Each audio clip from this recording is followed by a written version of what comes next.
Welcome to Retrologic, episode 62. I'm Dan Caporello, here as always with John Cummins and Sam Wagers, and very special guest, my friend and yours, Sean Capri from the podcasting network You, Me, and Capri. Sean, an absolute pleasure to have you on today. I was just checking to make sure that my mic was still on and I hadn't accidentally muted myself to totally fool myself and embarrass myself. I'm so happy to be here. Thanks, guys, for having me on. This is awesome. Absolutely. We would have started over for you. We would have done that just for you. Oh, yeah. I'm a kind of a one-take kind of person, so I wouldn't have anticipated. I wouldn't want to put you in a spot, man, to have to redo. Then we would have once you're going, you're just going. Just ride with it. Yeah, it's all yeah. good. We would have just pretended you were a ghost for a minute. Exactly. But Retrologic isn't just a podcast. It's also a blog. You can visit retrologic.games, click the blog button at the top, and check out fresh content every month. And Sam has written a bunch of articles related to the Wii versus the Wii U versus the Switch in regards to Virtual Console and other retro offerings. And they're all very interesting. Lots of data and spreadsheets you can look over to see, which console reigns supreme. So go check that out. Other than that, how is everyone? John, how are you, dude? You missed last week. You missed an episode that was catered basically to you. It was all about collecting. Oh, I'm doing good now. I just been having a little bit of a rough go at the house here, so yeah. Hopefully everything's things okay. are smoothed out a little bit. That's and good. should be able to make it. That's the big thing. I wonder if we could do like a mini episode with you and me, and I could just go over like what we talked about, because everybody was very interested in your take on our conversation. So, but I don't know that we'll have time this episode. We'll have to hit that another time. Sam, how are you, dude? What'd you do this week? I'm good. I went to a concert Saturday night, and I was out late, and I don't regret it, and that still surprises me. That's good. Usually I can get away with one night of revelry. Well, yeah, and the issue there is, I mean, it ended at like 10:15. It's just, I was in Lexington, Kentucky for it, and I live in Columbus, so it took a while to get home. Wow. Okay. Are you a night driver, Sam? Do you prefer to drive at night?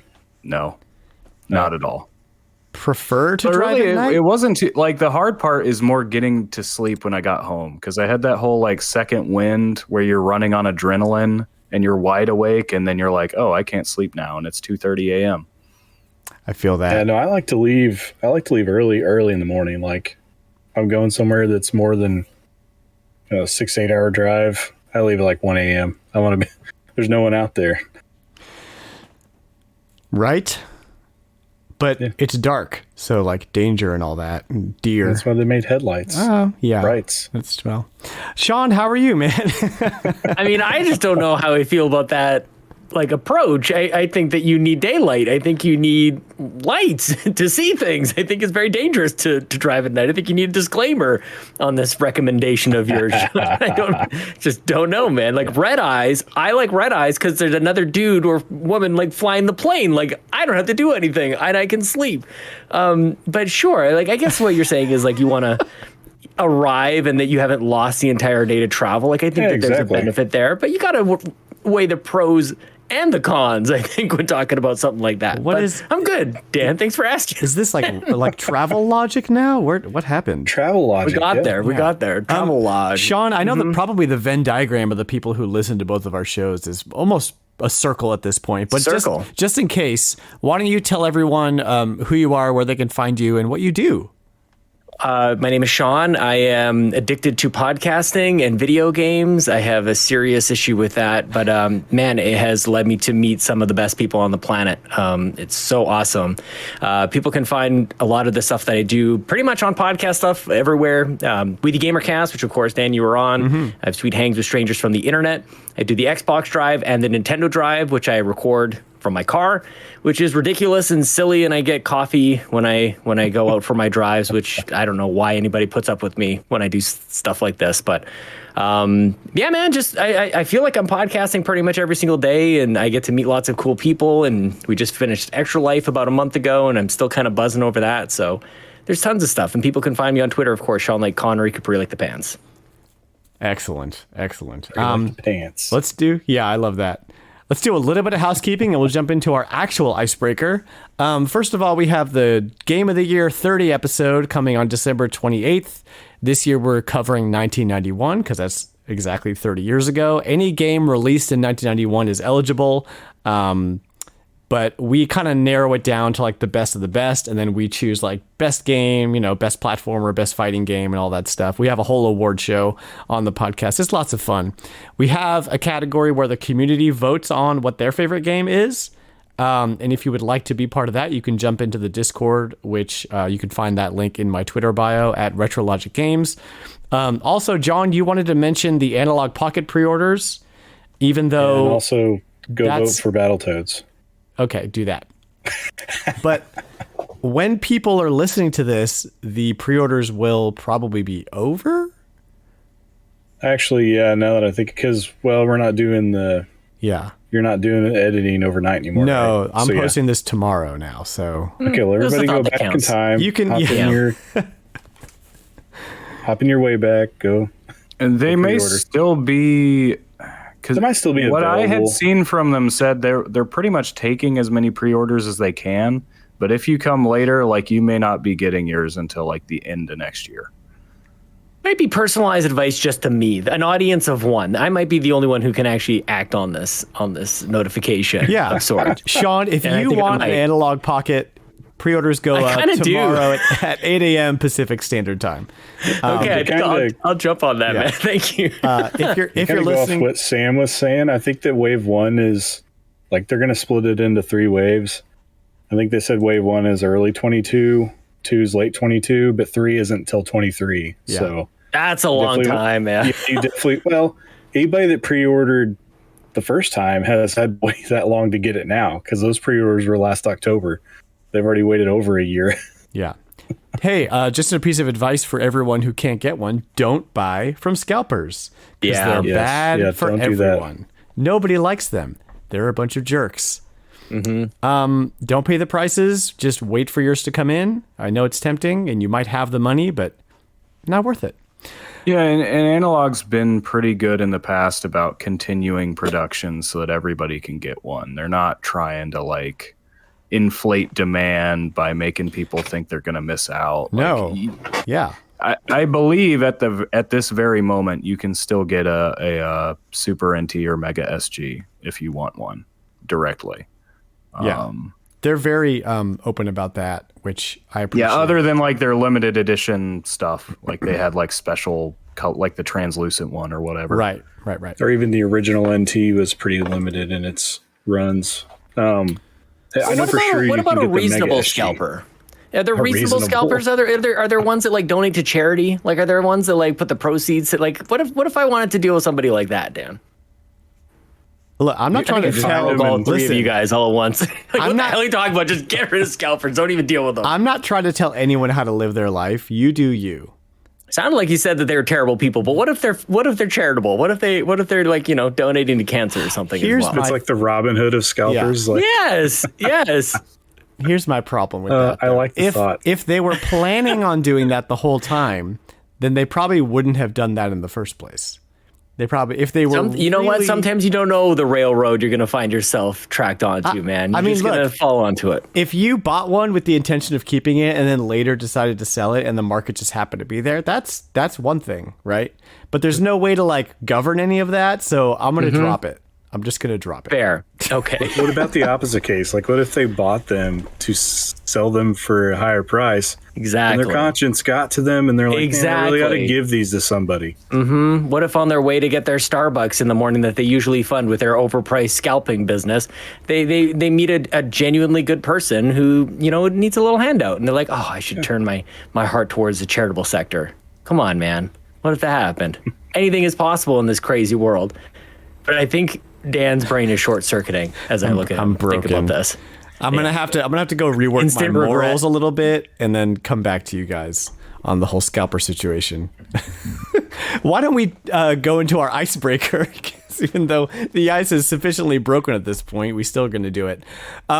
Sean, why don't you tell us a little bit about what you bought, what you played this week, and anything noteworthy that you want to chat about? Oh my gosh, what have I bought? Man, I have bought everything. I don't know what the heck is the matter with me. Let me see if I can grab it off my shelf here. This Nintendo Switch Lite is still in the box. It's the Pokemon version I bought a little while ago, and it just arrived.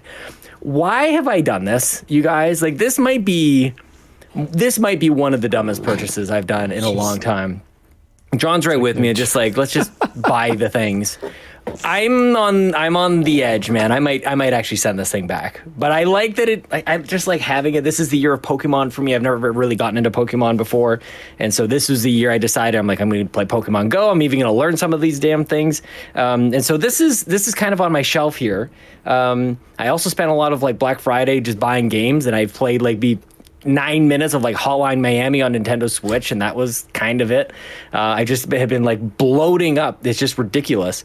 And we still haven't even done like end of year sales at this point. Mm-hmm. So I'm just kind of like, I don't even want it almost sounds like I regret it. The only piece about it that I really regret maybe is like the Switch. I think all the other games I'm just kind of like, it made me happy. It brought me happiness.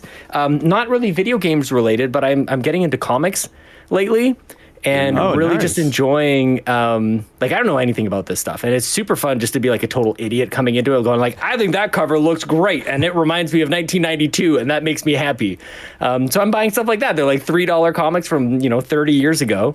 And starting with like, I've got a couple X-Men comics down there. I've got stuff coming in from the internet. Like it's kind of just been really fun. And I feel like it's because my money isn't going to Amiibo anymore. There's no Amiibo to buy anymore. So here I am. I've got the itch.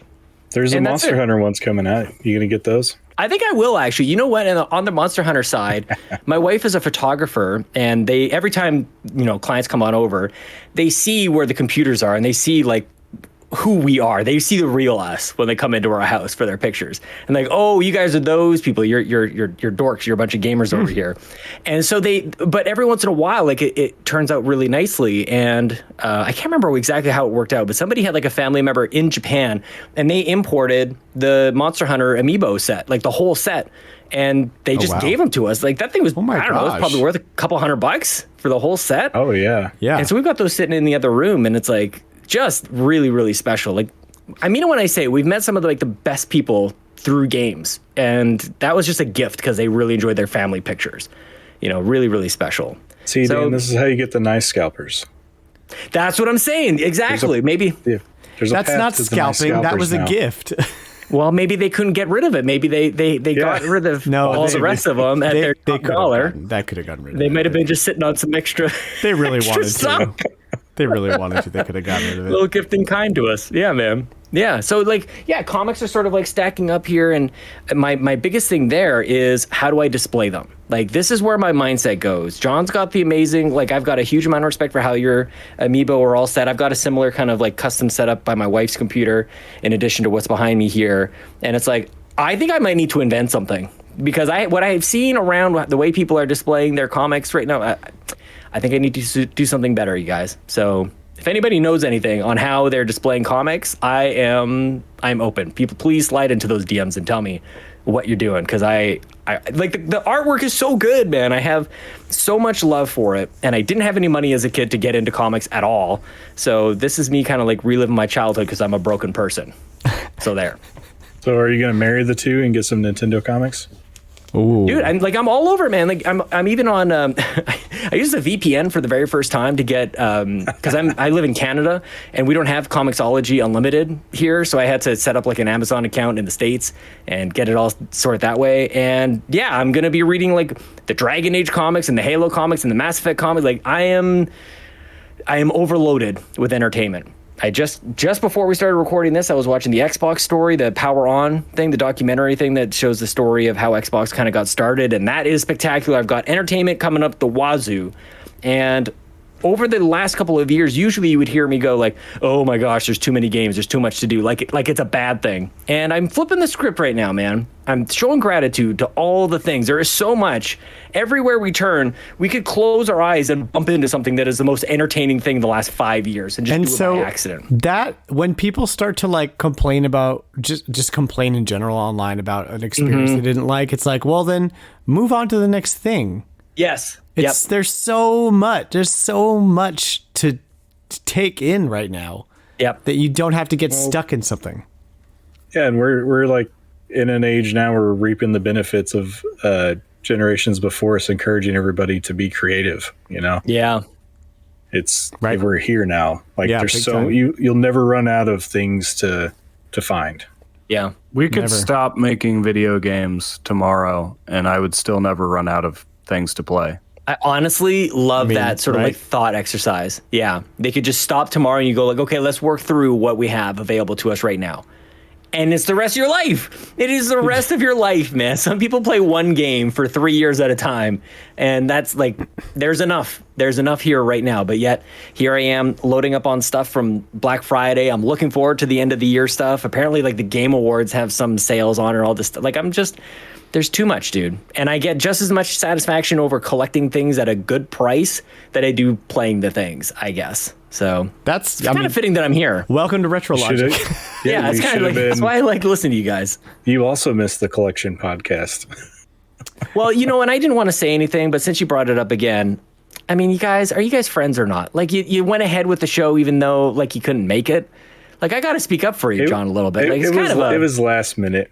Otherwise, I would have. But you're the guy. Mentioned something. Well, yeah, we had they listen. collect too. It's like guilt trip. Just Hey, like, every episode is the collection podcast. So. You know what? Yeah. That's not untrue. That's That's true. Astute observation. But yeah, we go through with the show. We got to have a show every week, And I've Show must go had to on. miss shows. So, it's just the show must go on for sure. I'm just kidding. I know. I'm answering. I'm just more genuinely anyway. upset about breaking my streak. Like, and then it just. Yeah. I was like, man. It's all right, No. man. You're always going to be a host. Oh no, it's not. I'm like a. You're a completionist. I don't like taking time off work. Yeah. Like this is it for me. Like I like the keeping the streak going, and I couldn't do it. Well, let's come out of the rabbit hole and let's talk about some Mega Man Battle Network. Sam, what do you think? I think that's wonderful. I like Mega Man Battle Network a lot. It's actually the game that kind of got me into Mega Man as a whole. By that point, I'd played Mega Man X, and I'd played the arcade game Power Fighters, actually.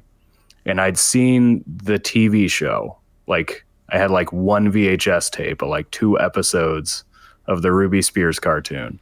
But like Battle Network is when I was like actually like getting new Mega Man games as they came out.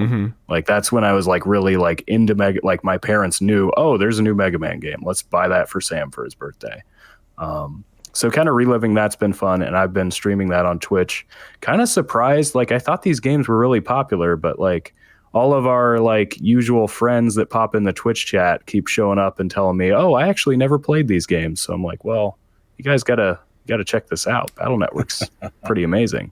Yeah. I played quite a bit of the very first one, Game Boy Advance, right?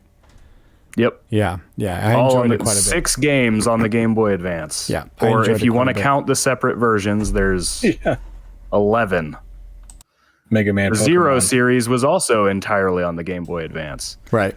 Mega Man was very alive at this time in history. I counted it up once. There was like something like 20 something Mega Man games that came out in the space of like 4 years. It's ridiculous. Wow. And now we get one every so many years. Yeah. So you were streaming that. When do you stream on Tuesdays on the Retrologic channel. Sweet.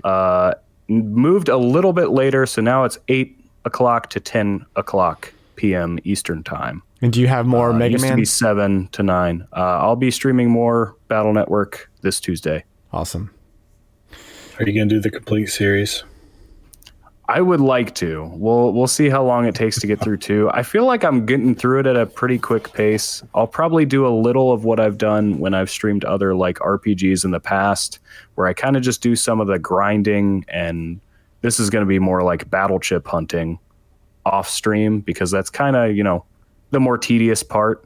And I've got a week. I can knock some of that out while waiting for the next stream to happen, get to the actual story beats.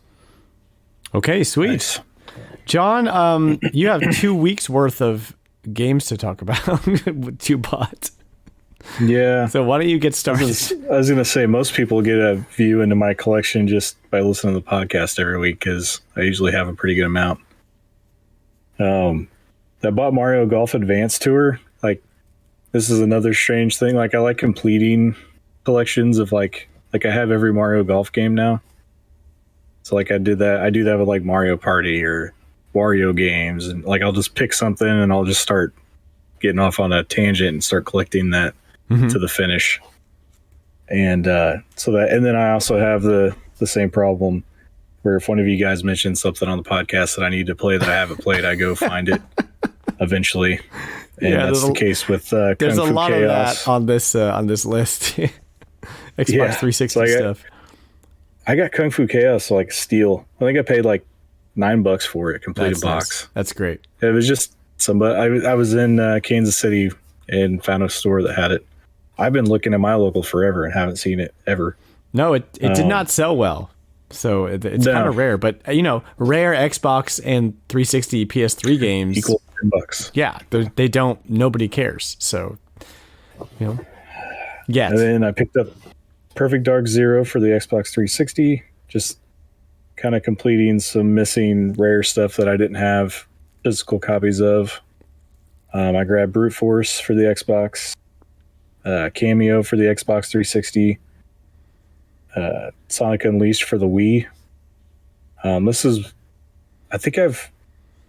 trying to remember which ones I played on the Wii. I played a couple Sonic games, but I've bought 2 now, and they were not the ones that I played. I don't know how many Sonic games there are on the Wii. But Secret Rings and Black Knight and Unleashed. And I think that's it. Okay, maybe. Yeah. There might be one more on the Wii U.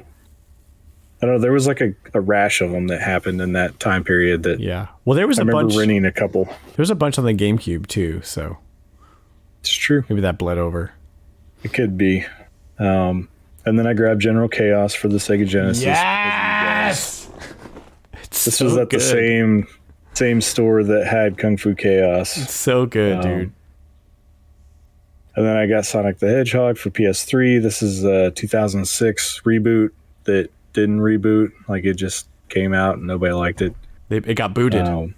It got booted instead of rebooted. And then I've got, I think it's pronounced Sudeki for the Xbox. House of the Dead Overkill for the PS3, which now I need to find a light gun to play. Or maybe, does this one use the move controls? I can't remember. I don't know this one. It's just a normal House of the Dead game, but I definitely don't want to play with a controller, so I'm going to start hunting down a way to play it with a gun. Oh, yeah. And then I also picked up Popeye for the NES on... who's it in Discord that is always talking about Popeye? Is that... Eric, I think. Oh, yeah. I think it's Eric Plunk's always telling me I need to play Popeye. So I finally found it. Is this a Black Label game? It is, isn't it? Yes. Yeah. And then, like, the very next day, I went to a flea market, and somebody just randomly had a Famicom version of Popeye, which is the arcade version of Popeye. It's not the one that came over here. And it was like $3. So I was like, all right, now I have both Popeyes. So let's do that. Nice.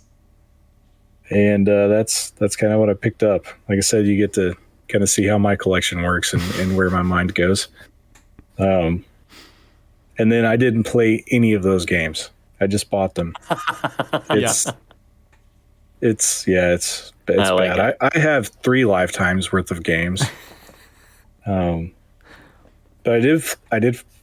I'm still working slowly through Pokemon Brilliant Diamond, and that's probably going to take me a while because I do like a gym at a time and then I play something else, level my guys up a little bit and then move on. And then, excuse me, I also bought Star Wars KOTOR for the Switch. I guess it's basically just a re-release, isn't it? They didn't do anything to it. Yeah. Isn't it kind of up-res a little bit? I mean, the old ones are pretty old. Well, it's at least a port, but I don't think it's a remaster. Yeah, it's not what I would consider a remaster. Yeah. I think it's just a polished up version of the like. If you actually like, I couldn't even remember the last time I played this game, but I hopped in it over the week, and there's a lot of like quality of life stuff that isn't there. Like you're definitely churning through menus to get to things, and having to use L and R to select items that you want to interact with. You know, there's nothing. It's not like today's games where like you just move this stick and it finds everything for you. As long as you can still quick travel back to your apartment to get all your health back and then go back to where you were, it's all good. Just keep breaking the game.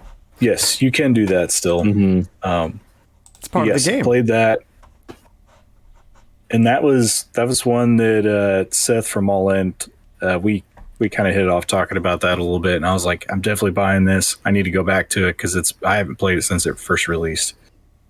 And then another one that I picked up. This was on sale for like $1.50, I think, but it's called Far, and then Lone Sales is the subtitle of the game, and it's basically like a little time management game where you're trying to get from one point to another on like a large open. It's not open world, but it's 2D, and you basically jump in the ship, and you keep upgrading your ship over time.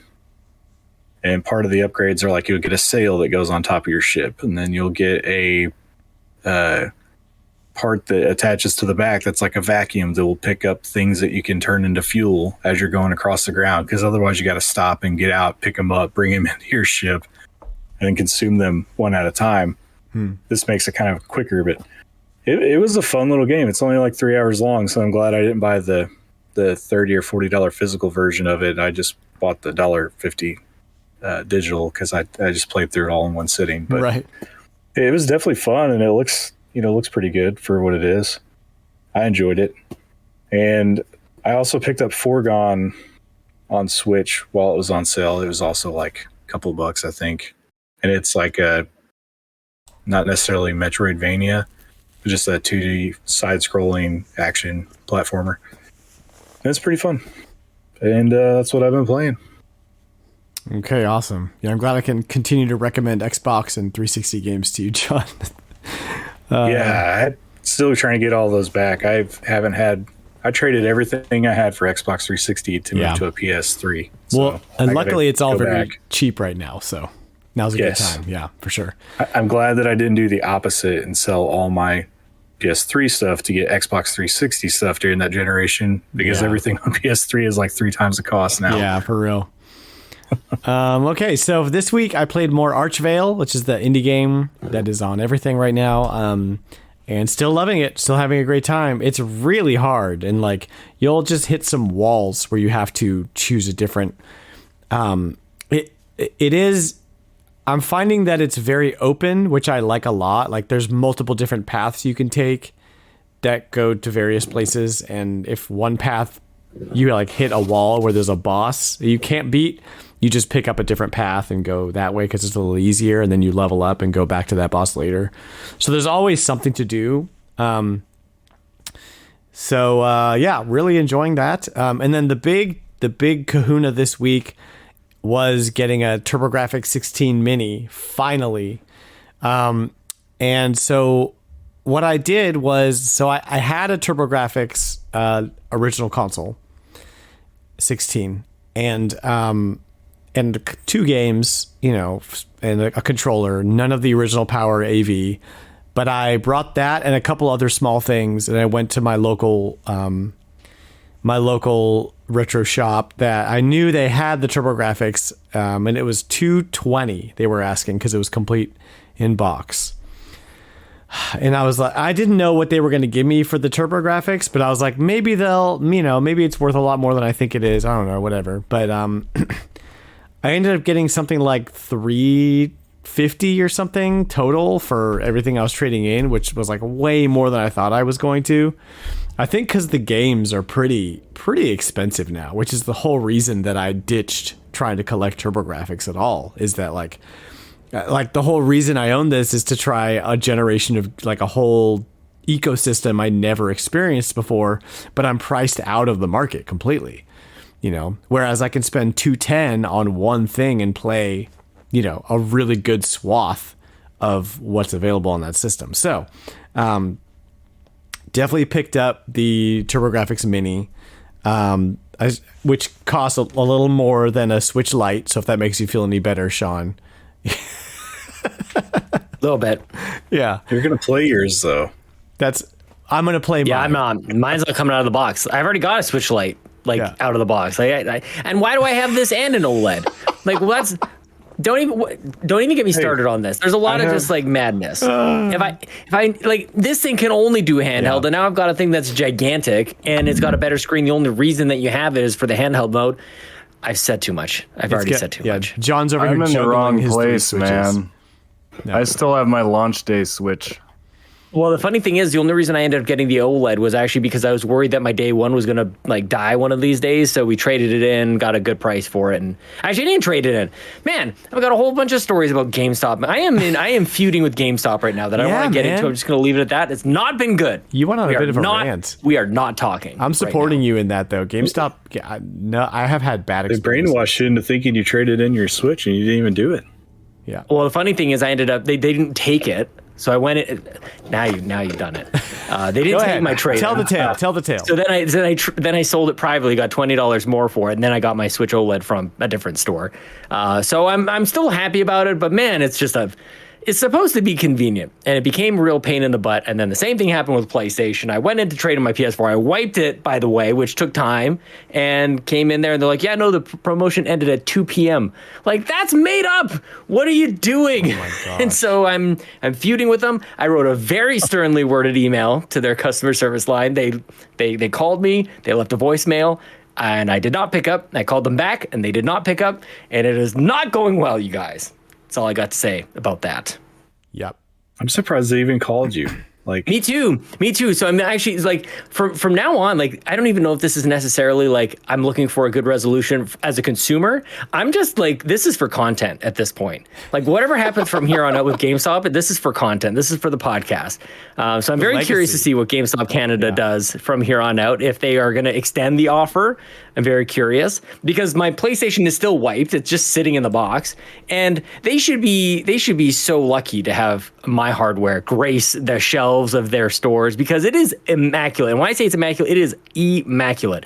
Like fans blown out, everything's vacuumed, everything's clean. I got the original boxes. It is perfect. And yet still a pain in my Canadian ass. Sell it yourself. Screw that. they're gonna wait. They're gonna call you at 1 p.m.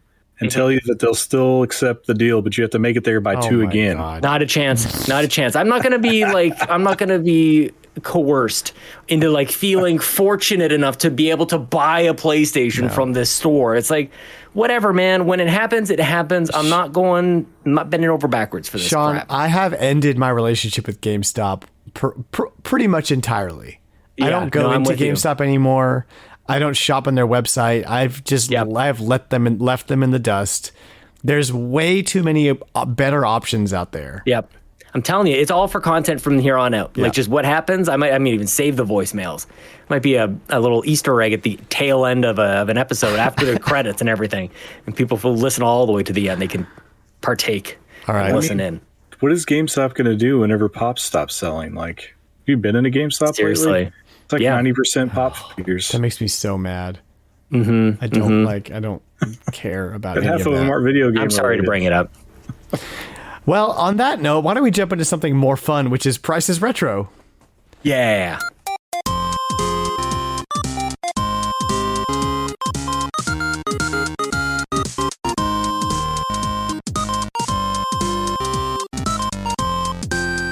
I need to get Adam to make me one that goes "Pwah" at the end, like something bad And happens. 8-bit sound. Yeah, because he made the 8-bit theme song. But anyway, if this is your first time playing Prices Retro, here's how we play. I'm going to list off 4 or 5 games. You're going to guess how much the games are worth in total. All the games together, dollars and cents. Whoever's the closest to guessing the actual price of the lot wins. And everyone has a list, and everyone guesses. And we have our poltergeist, who always guesses 300. That's how it goes, and that's how we play. So we have quite a good number of lists this week, including Sean's and a couple of guests from our community, as well as a couple Spot the Fakes. So let's try to burn through these things pretty quickly here. I'll go ahead and go first with my list just to set the pace. and then you guys can jump in. So this week it's all hardware, and it's all loose, not complete in box. Okay, here we go. So the first one is a silver Game Boy Pocket, loose. A silver Game Boy Micro. A Virtual Boy. And a Game Boy Color berry flavored Game Boy Color.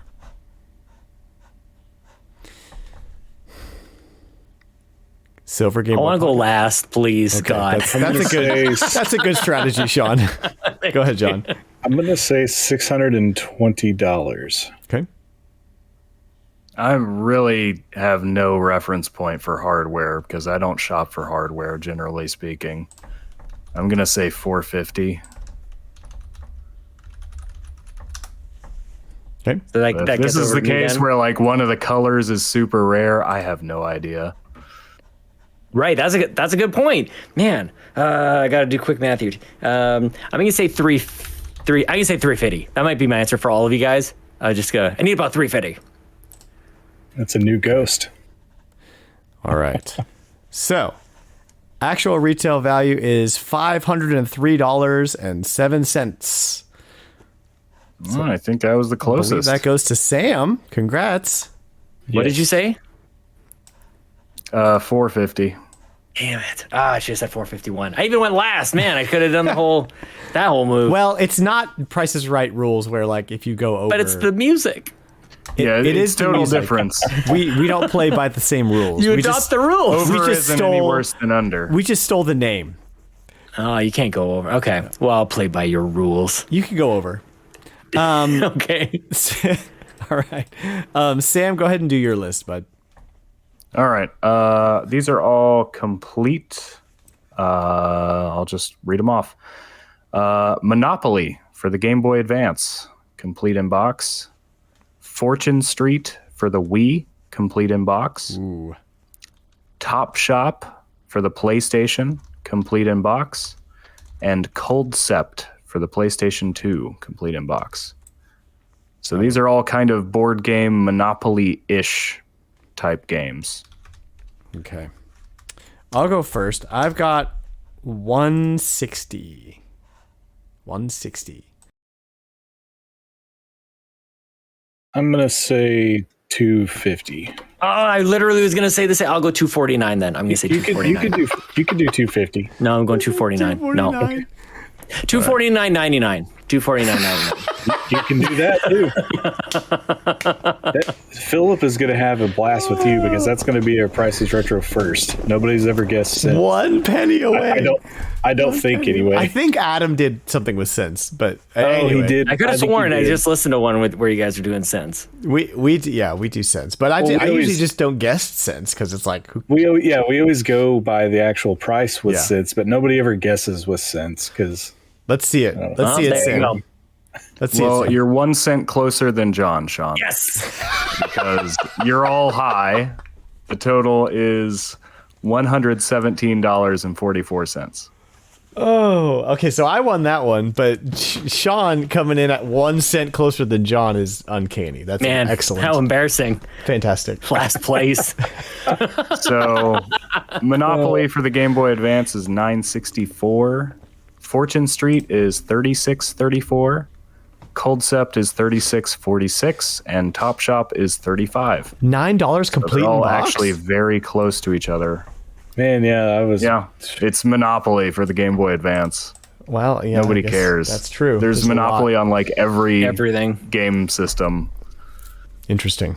Dang, you didn't read off the prices on your individual. Ooh, okay. Let me do that real quick oops. Okay. And I just ruined everything. Here we go. Okay. So the Game Boy Micro is $147.73. The Game Boy Color berry flavored is $59.95. Silver Game Boy Pocket is $36.93, and the Virtual Boy is $258.46. And I got burned by the Game Boy Micro. Did you think it was I much was higher? way than off on Virtual Boy. Well, I've never seen one even loose that's less than like $200. Auctions, bro. I don't know. If I find one for that price, I'm gonna buy it. Also, I don't think that price charting differentiates between like broken and parts and all that that stuff, could be the problem too. I don't know. Yeah. But you just got to play by price charting's rules. That's all. No, no. Cool. All right, Sean, why don't you go, bro? Go for it. Okay, I have. Hopefully, it's okay. I have 5 games here. No, get out. And there. Okay, well, it was nice seeing you guys. See, can't wait to listen to the Game of the Year 30 thing. Cool. Just be on the outside of the fence. I know, you're just crying. Just the Conan on the outside of the window, just like sad, just like Kona it's fun. Love it. Okay, so I have 5 games, and they're all sort of like themed around my heyday of video games, which is the mid to late 90s. Yes. But I did a lot of my games on the personal computer, which I don't know if it translates all that well here. So that works. These are all what I've done here is I've translated them all to console versions. Of some of my favorite PC games. Good deal. That works. Growing up as a kid. So I've got 5. They are all complete in box. And the first one is Unreal Tournament for the Sega Dreamcast. Star Fox 64 for the Nintendo 64. Half-Life for PlayStation 2. Quake 2 for the Nintendo 64.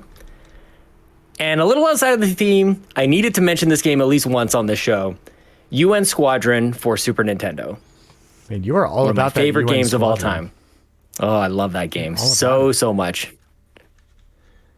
Did we talk about it on We the Gamercast, Dan? I'm sure we must have chatted about it. I don't know, dude, because I've never played it. It's not something that I would have brought up. No.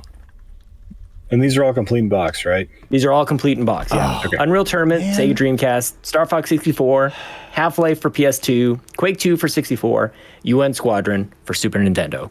I probably need to play you on Squadron. You definitely need to play it. It's a Capcom, absolutely amazing Capcom game, you guys. The music, the graphics, it's all amazing. I've heard it's a very good gateway shoot 'em up. Mm-hmm. Oh yeah, it's not. Even calling it a shoot, it's not like a bullet hell by any stretch of the imagination. It is challenging, but it's just so good. Is it on NSO? It's not, is it? No, nobody's ever heard of this game. It's my one claim to I'm not as deep into this stuff as you guys are, not even by a stretch of the imagination, but it makes me very proud that you guys haven't played it and I have. It's like John's going to go on PTO. eBay right now and pick one up. I'm telling you, it is. That's how he rolls. It's like discussing PTO Pacific Theater with Nick Metzger, because nobody else played that on Super Nintendo either. Mm-hmm. I literally very cool. don't know what either of these games are. John, what's your guess? You guess first. I'm going to say 250. My guess is 400. I'm gonna guess 275. Well, Dan was pretty close. Yes. With 400. Total price is $434.90. complete in box, guys. Complete in box. Dan, you're the closest. I'm just gonna ask you a question. What launched this up for you? Which is the one that was so clearly the most expensive that launched up to the high estimate? Quake 2 on the 64. Nope. No? Not even close. The Dreamcast game. Nope. No. Not even close. Well, I figured you and Squadron was the most. I threw that in there just to throw you guys off a little bit because you didn't know anything about it. So who the hell knows? And it's a complete in box. It really is. Makes it pretty special, I think, just like it would pretty much any game.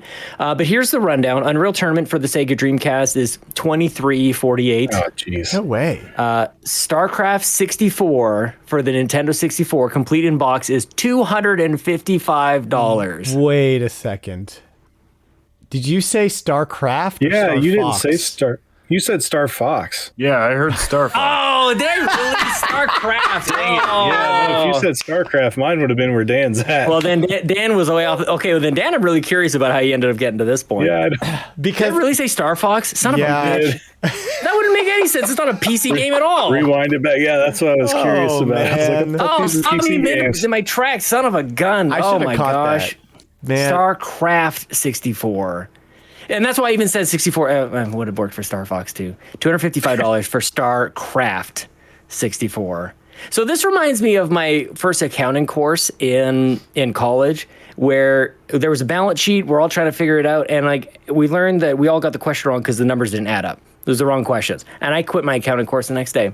Didn't want to do it anymore. Oh my gosh. I apologize for the mistake. Wow. Half-Life, moving on. All right. Half-Life for the PlayStation 2, $34.60. Quake 2 for the Nintendo 64 is $41.81.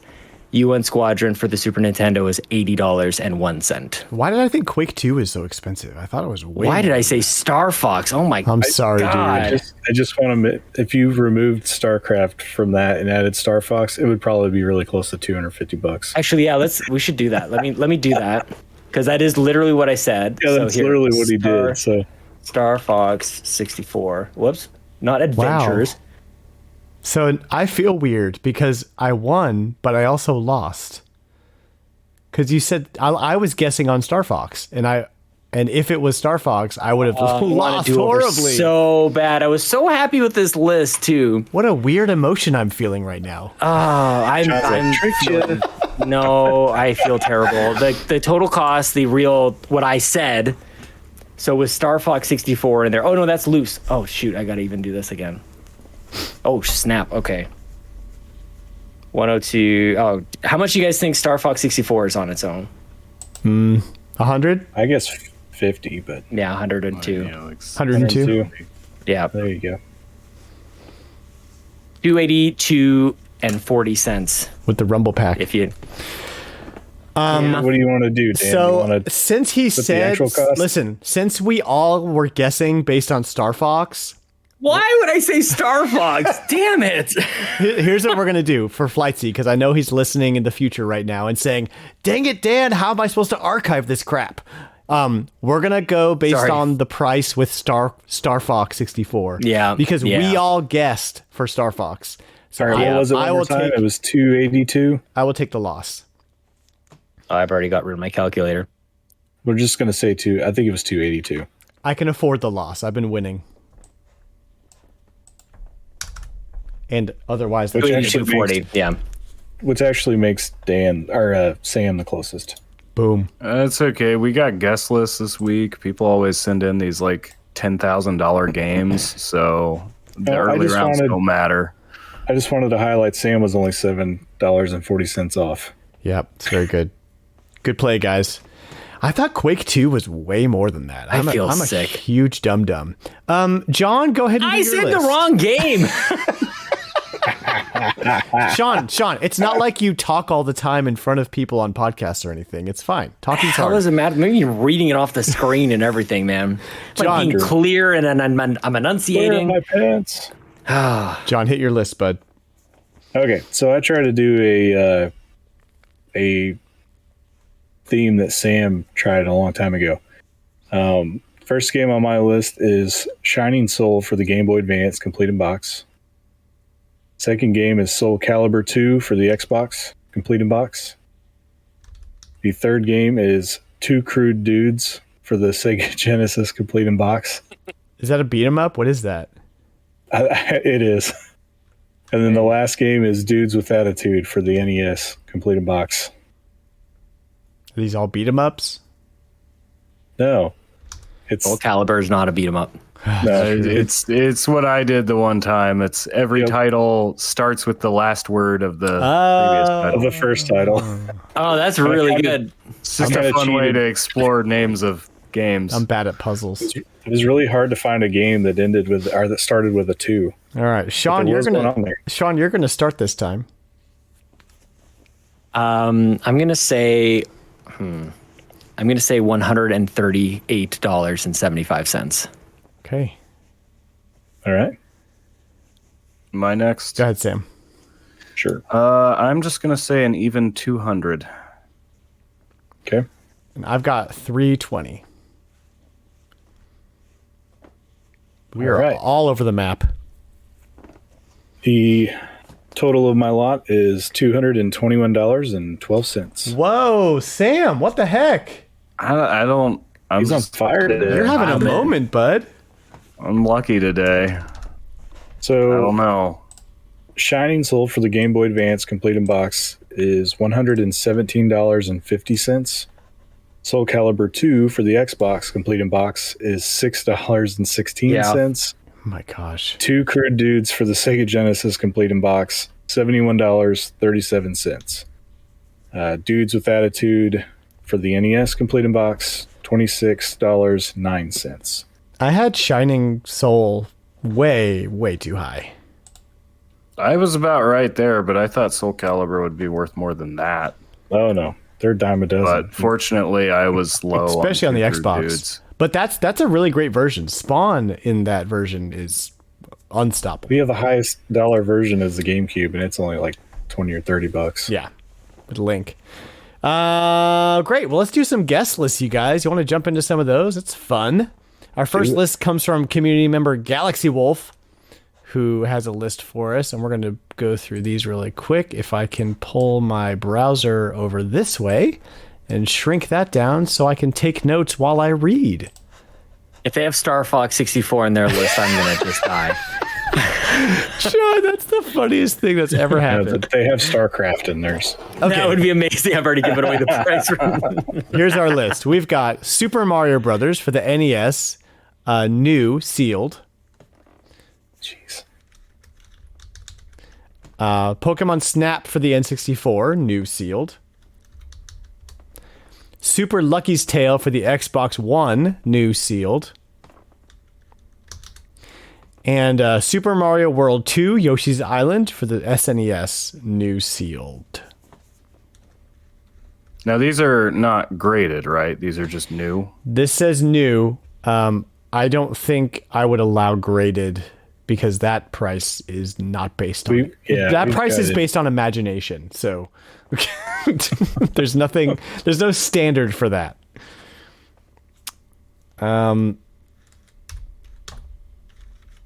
All right, I've got a number here. I'll go first, I suppose. I've got 1750.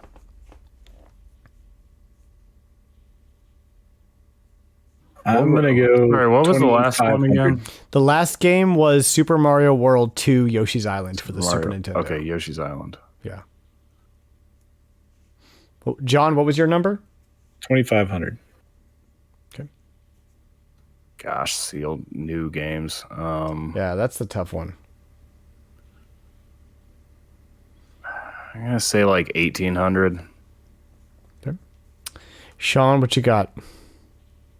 I'm going to say $1,925.14. All right, let's see the answer here. We've got 48.37. What? 96 cents. $4,837.96. So that just blew. I think maybe don't count this list. I win. In the John, I think we're going to not count this list in the actual pricing because that was based on absolutely no skill involved trying to guess those numbers. So here are the numbers. We've got Super Mario Bros. For the NES new for $3,700. Pokemon Snap for the N64 is $69.99. Super Lucky's Tale for the Xbox One, $13.65. Super Mario World 2 Yoshi's Island, $424.32. So is at least right about one thing in my guess is that basically the only thing that mattered was Super Mario Bros. Yeah. Yeah, and so John, again, we're not going to count that score as part of today's winning because it's ridiculous. But I appreciate the list, Galaxy Wolf. Huh? Oh, it was Galaxy Wolf. Yeah. He and Flightsy like to try to mess with us, and that's all fun and good, and I allow it. I welcome it, actually. So we've got Nintendo Man 89, who's got a list for us. And let's see here. He has 6 games. So get your pencil and paper out. Mega Man 2. Oh, he didn't give us condition.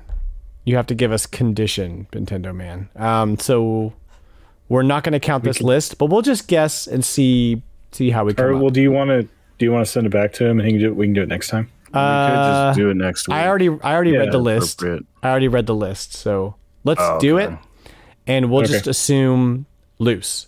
Because if he didn't change it on price charting, then it would have stayed loose. That's just a good assumption on my own. So, Mega Man 2 for the NES. Dragon Warrior 2 for the NES. Kirby's Adventure for the NES. Star Fox 64 for the N64. Shut up. I swear it's on here. You can't make this stuff up. Animal Crossing Wild World for the DS. And Luigi's Mansion Dark Moon for the 3DS.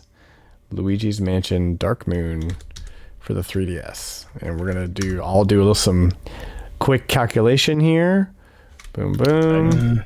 Don't believe I've gone first. Oh, Yeah, sorry. Well, that's you fine. beat me to it. I was going to guess 150. Okay. All right. I'm going to guess 250. I'm going to guess 270. All right, is that everyone? Yep. All right. I really need a win on this, you guys. So let's get some answers here. The total value is 572.82, which makes me think that these were actually complete in box. Yeah, they have to be. Yeah. There's no way. All right. So Nintendo Man, I'm sorry, dude. I would love for you to submit another list. Please do. It's super fun, but I just really need the condition of the game to be part of the list. So sorry about that. We are not going to include his list as part of the scoring. But those games complete in box are worth $572.82, in case anybody was curious. Let's move on to the next list. We've got Ken L., who's a friend of mine on Twitter, wanted to submit a list, and we're going to go to his list right now. Right now. Okay. So, 4 games. Milon's Secret Castle for the NES, complete in box. People love to give us complete in box games, and it's a weakness of mine. Number 2, Secret of Evermore for the SNES, complete in box.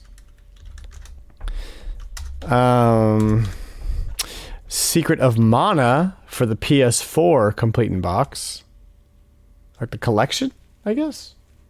Yeah. Collection that's of what Mana, possibly? Yeah. And then Secret Agent Clank for the PS2, complete in box. All right. Is the theme a secret? Yes. I am not telling. So I've got 250 again. That just seems to be a good round number. What do y'all got? Yeah, I think it's going to be higher than that. I'm going to guess 500. I'm going 175. Lower than that, John. In direct I'm going to say opposition. Go ahead. I'm going to say 570. I'm at 570. All right, here we go. Total price is $208.38. Interesting. Okay, Milon's Secret Castle for the NES, complete in box, $35.68. Secret of Evermore, $138.97.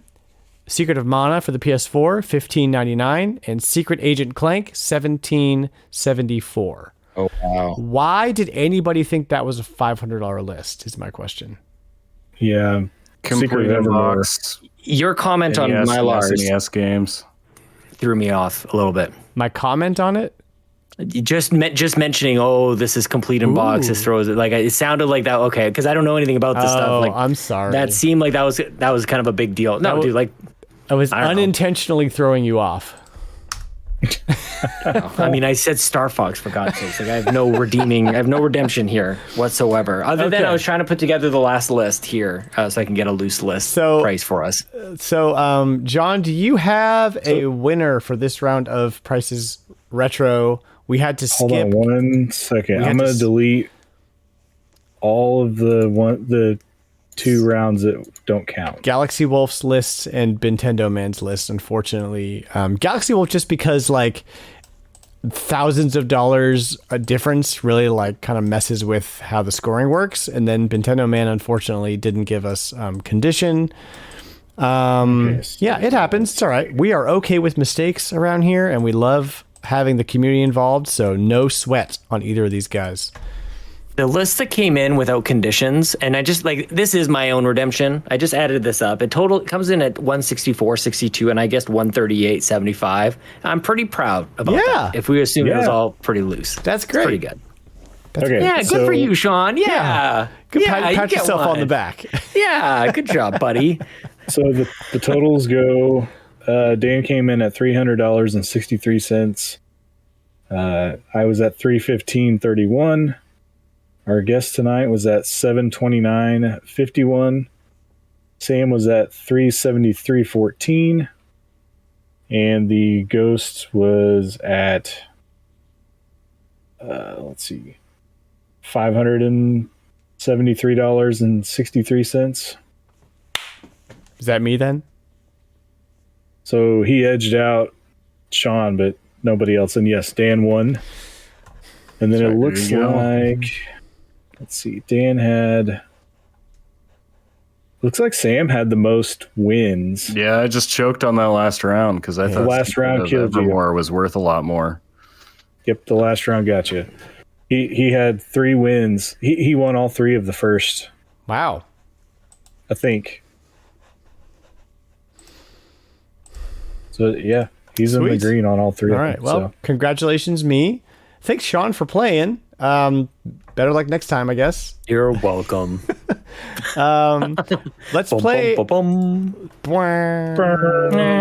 Let's play a more guest-friendly game. We've got a game called Spot the Fake, where we have a list of names of video games. All of them are real except one, but can you guess which one? That's the trick. The ambassador has one for us. Good old ambassador, always come up with the lists. He's got 2 lists. He's got a Spot the Fake and a Spot the Real, which is backwards, but we know. Nice. It's fine. So, Spot the Fake. Ninja Hamster, Captain Veggie versus the Eclair Empire, Stalin versus Martians, and Sticky Balls. I will read them again.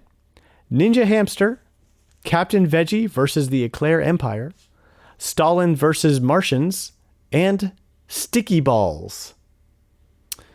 I am also playing, and I have no idea. All of these sound fake. Sticky Balls, maybe? Okay. I feel like Sticky Balls is real. I Yeah. I was my gonna finger on it, but I feel like I've heard that somewhere. I was gonna go Maybe with I'm just thinking of Balls. Yeah. That was a pretty bad game. I was gonna go with the kind of the obvious long Captain Veggie versus the Eclair Empire. I think that one is No, I think false. it's Ninja Hamster. That one's like low key hiding out amongst all the rest. Yeah. That's one that like wouldn't be hard to come up with. Wizard Pizza Party. I think I'm going with Sam now. You guys like know about the Stalin game? Like none of you are like gonna just call out this game about. We're just pretending we do. Okay, but See, but there's Wolfenstein games. exists, But there's so I games on can't the think. Switch. No, there's indie games on the Switch, like Tesla versus That's a good point. Lovecraft and stuff like that. So like that's And probably it could some be, random. It could be indie on game. anything. Yeah, It could be a mobile game. yeah.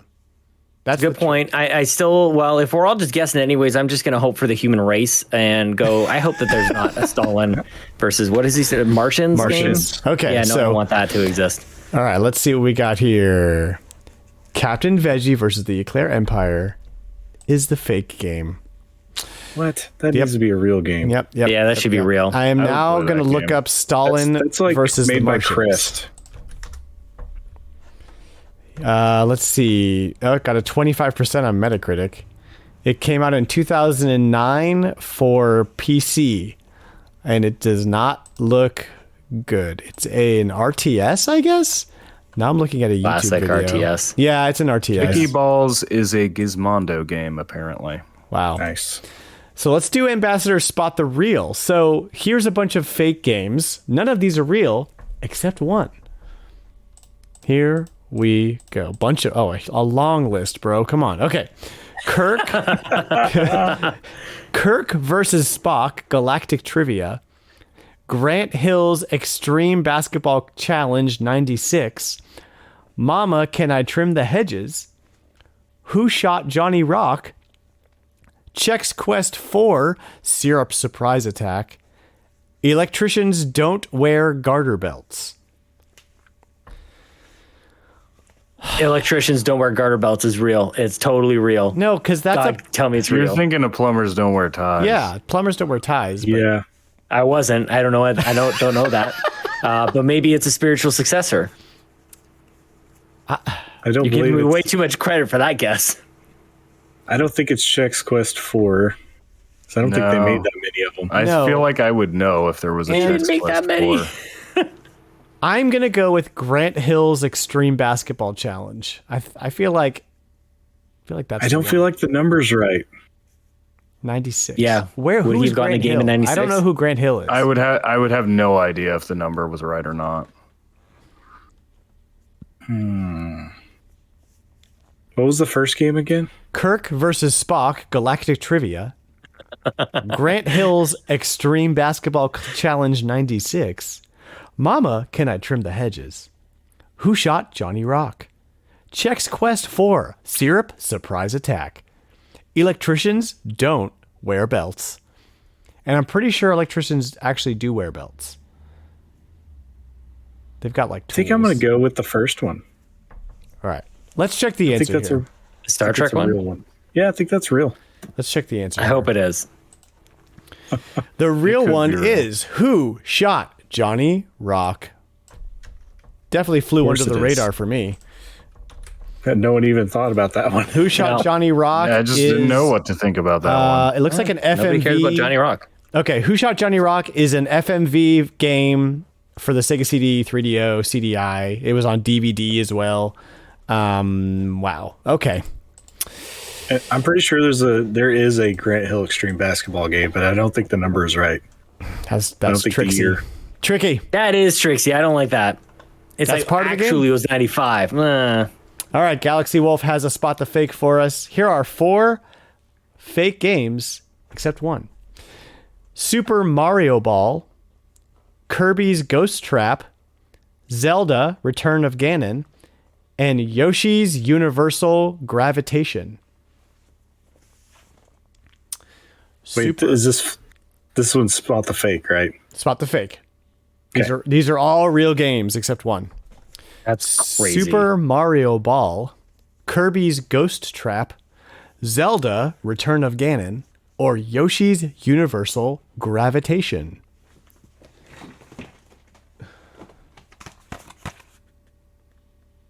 Are these all the Japanese names for like English translated Japanese names?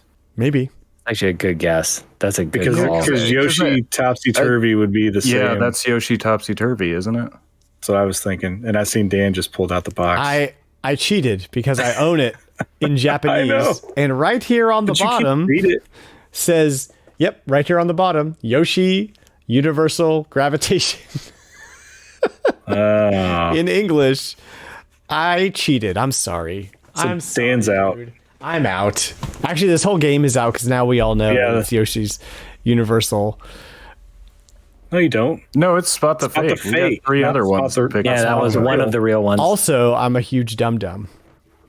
That's probably the one I would have picked though. To be if I'm being honest, that's probably what it would. Dan's So a I have huge no idea. dum-dum. So That's one Super you're gonna Mario Ball, Super Mario Pinball. pick? Yes. There is a Mario Pinball game. Yeah, there's a Mario pinball game. What's the So other I two? actually, So, Super Mario Ball, Kirby's Ghost Trap, or Zelda Return of Ganon. I going want to say Kirby. Zelda Return of Ganon. I think it's Ghost Trap. I'm gonna go Kirby. Kirby with me too. All right. What do you think, Dan? The fake one? Which one's fake? Yeah. I don't know. I'm not even going to guess. I'm so thrown right now. I could see Zelda 2 being Return of Ganon. And Well, Return of Ganon shows on the game over screen in Zelda 2, but I don't know that that's That's the name of the game. unless it's the title in Japanese. So, That's what all these are, I think. Yeah. the answer is Zelda Return of Ganon is fake.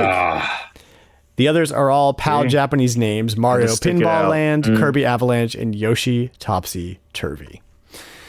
How's Kirby's Avalanche translate into? Your guess is as good as mine. Maybe Topsy Turvy is just not a good translation for Japanese. I don't know. That's weird.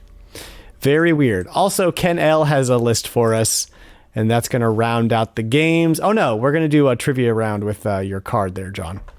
Yep. All right, Ken L. I got it ready. Okay, Ken L's list.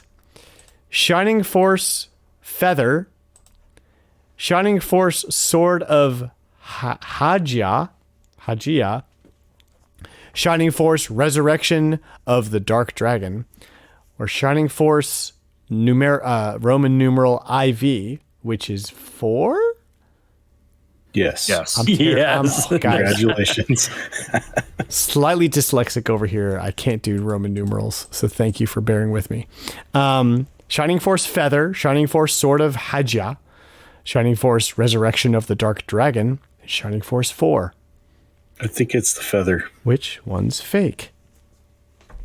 That one, that's my gut, but that seems like too obvious.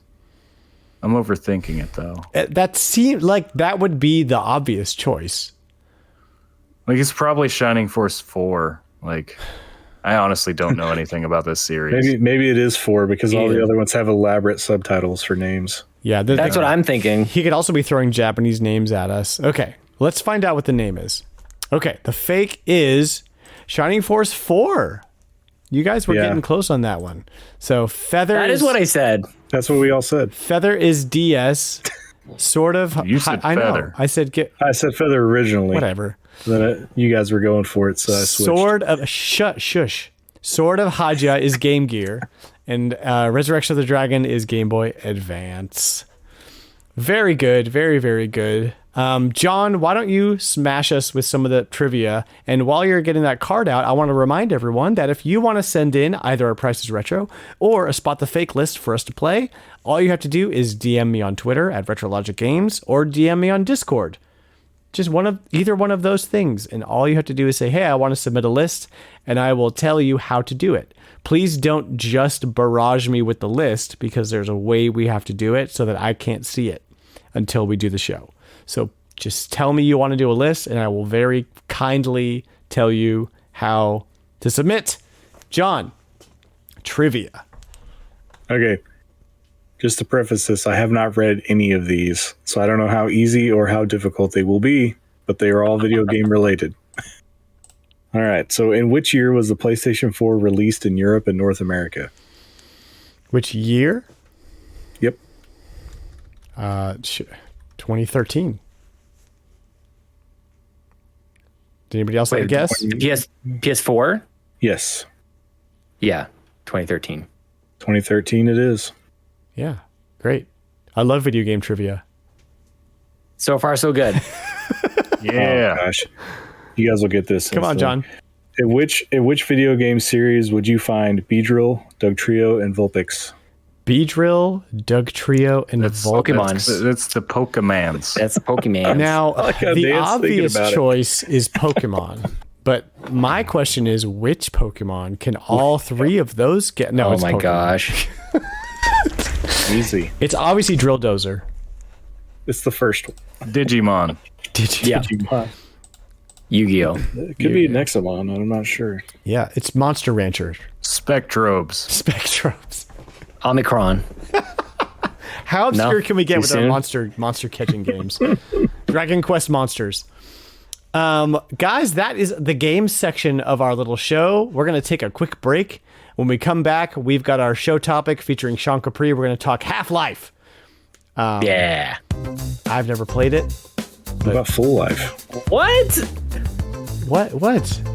You've never played Half-Life? Let's take a break, and then when we come back, we'll talk about it. We'll see if I'm still here. Oh my god. Just kidding. Just kidding. He's bailing.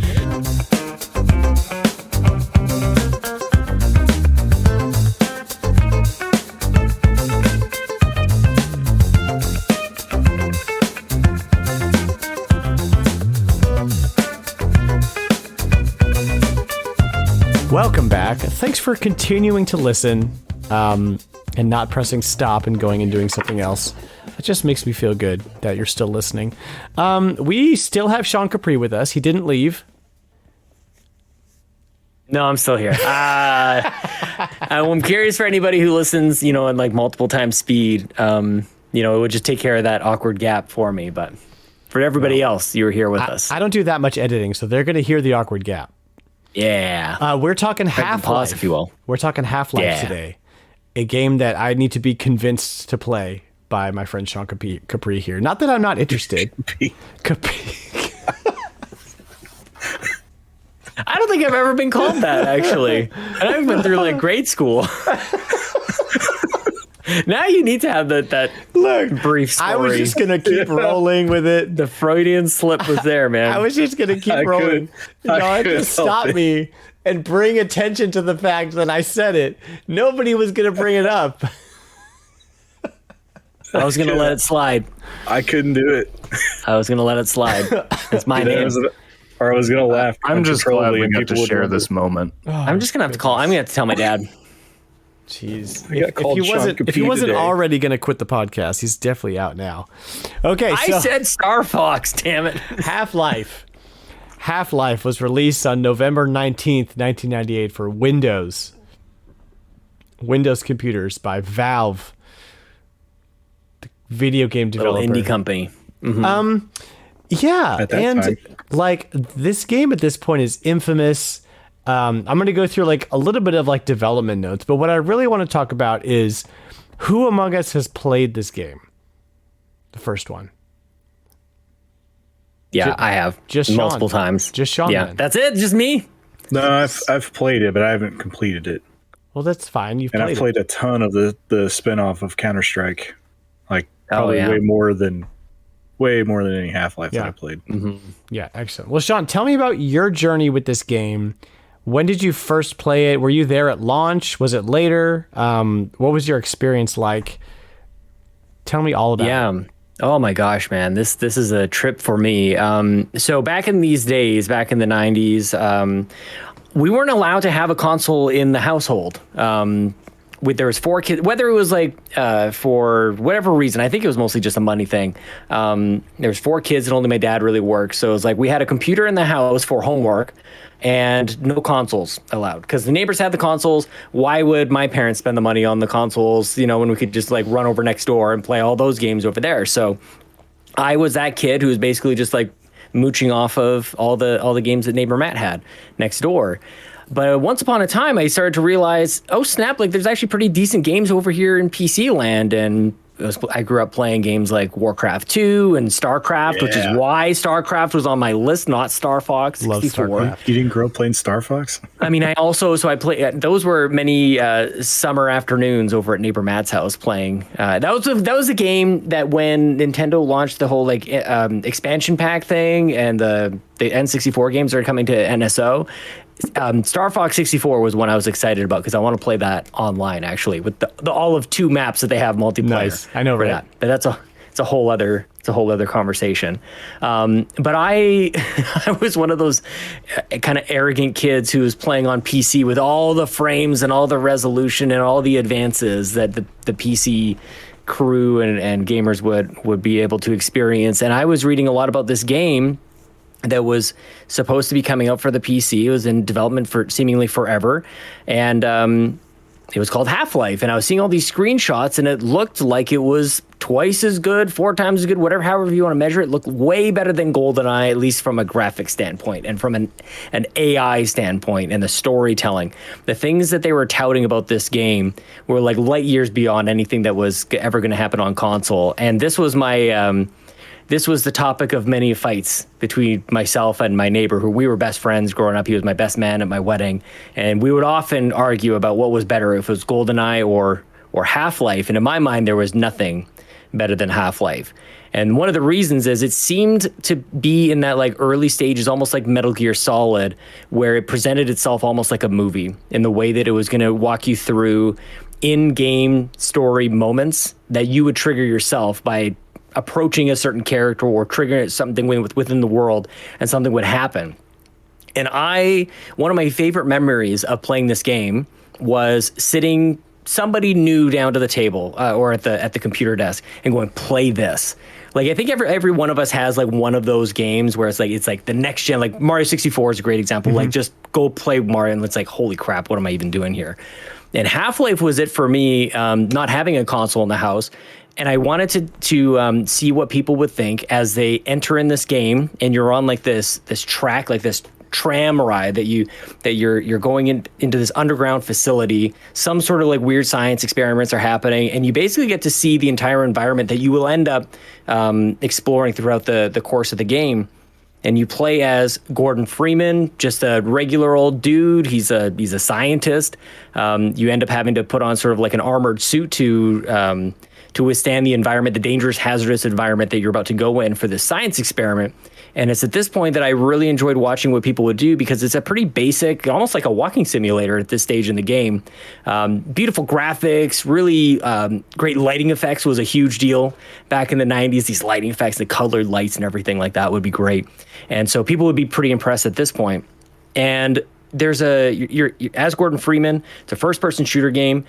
And you're supposed to be creating like this science experiment where you're pushing a little cart into a laser beam. And you imagine, I don't know what's supposed to happen, but catastrophe strikes at this moment. And I always like to fool around with people to make them think they did something wrong. Like they must have done something wrong, because now like the entire world is falling apart. This portal is being created. It's your fault. And monsters are happening, and it's all their fault. They shouldn't have rammed it in there. They should have done it a little bit softer. So I loved watching people like freak out with this cause and effect that was happening in this world, because it was still in the game.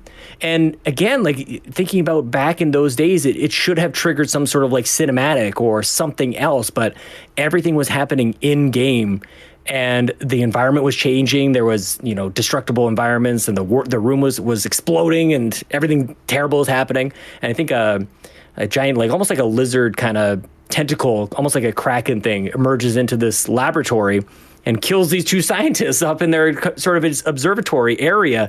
And it's just, things go bad really fast in Half-Life. And from there, it just kind of like sets you off on this amazing adventure. And if you're listening back in those days, I had surround sound with my Creative Labs Sound Blaster. And Nice. That experience was absolutely spectacular. And you're just really into all the advances that PC gaming was giving to you at the time. And it's just so... You were Gordon Freeman. This is one of those examples where the silent protagonist is such an advantage, because you just like sink yourself into his shoes. You are this person who isn't a hero. You're not a doomslayer or anything. You're just a normal guy. So just a second. Hold on a second. So you're a talker, so I'm just going to jump in here whenever I can.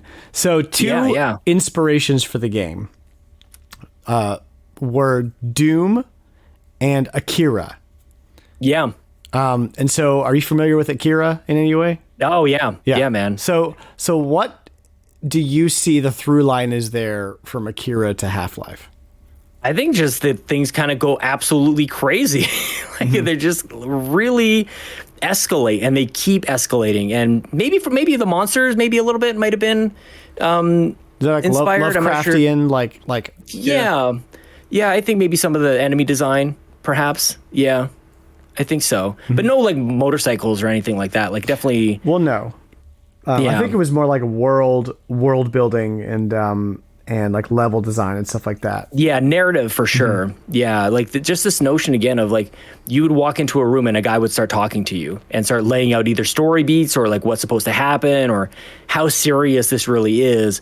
It wasn't text based. It wasn't a cinema. We were never taken out of it. Like, it's almost like God of War in that sense, where if I'm remembering correctly, I think it's just like one shot. You travel from space to space to space, never really like leaving that viewpoint unless you die, and then you kind of come back into it. So, yeah, Doom. I think it might have been built off of a Quake engine back then. That's right. It might have been an altered Quake engine. Yeah. But even what I read was that by the time they were done manipulating the Quake engine, it was like 75% their own engine. Totally. Running on the 25% Quake engine. Mm-hmm. And that was a lot of back in those days too. Like a lot of games started out either just completely on the Quake engine or something like that. Yeah. So it's just so many tools and really a lot of innovations kind of happening back then. One of the things just reading about this game, because I've only, I've read about it, and obviously it's in the ether, so I've heard about it. But one of the things that everybody always talks about is the story, and just how basically in 1998, how revolutionary it was for a game to get this deep and wrapped up in its own story. And one of the reasons for that is they actually hired a science fiction novelist to come in and help them flesh everything out and make everything feel much more, to actually tell a story and to not just let it be like element, end, have a beginning, middle, end, and like cohesion throughout. What can you tell me about, without spoilers? We try to stay spoiler free. We have a lot of young people that listen that want to experience these games for the first time. So without spoiling anything, what can you tell me about the story that sets it apart from games of the same era, like a GoldenEye or something like that?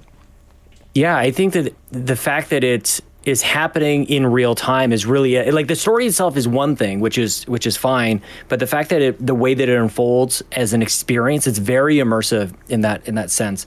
But it does seem like when you do enter in this facility, that it existed before you started the game. And that to me is like the essence of, or one of the hallmarks of really great games and great storytelling and great world building, is that it seemed like it was there, that the people who inhabit this facility, they all have a job. There's Barney, the security guard, who you can befriend throughout this thing. There's people at the service desk who welcome you.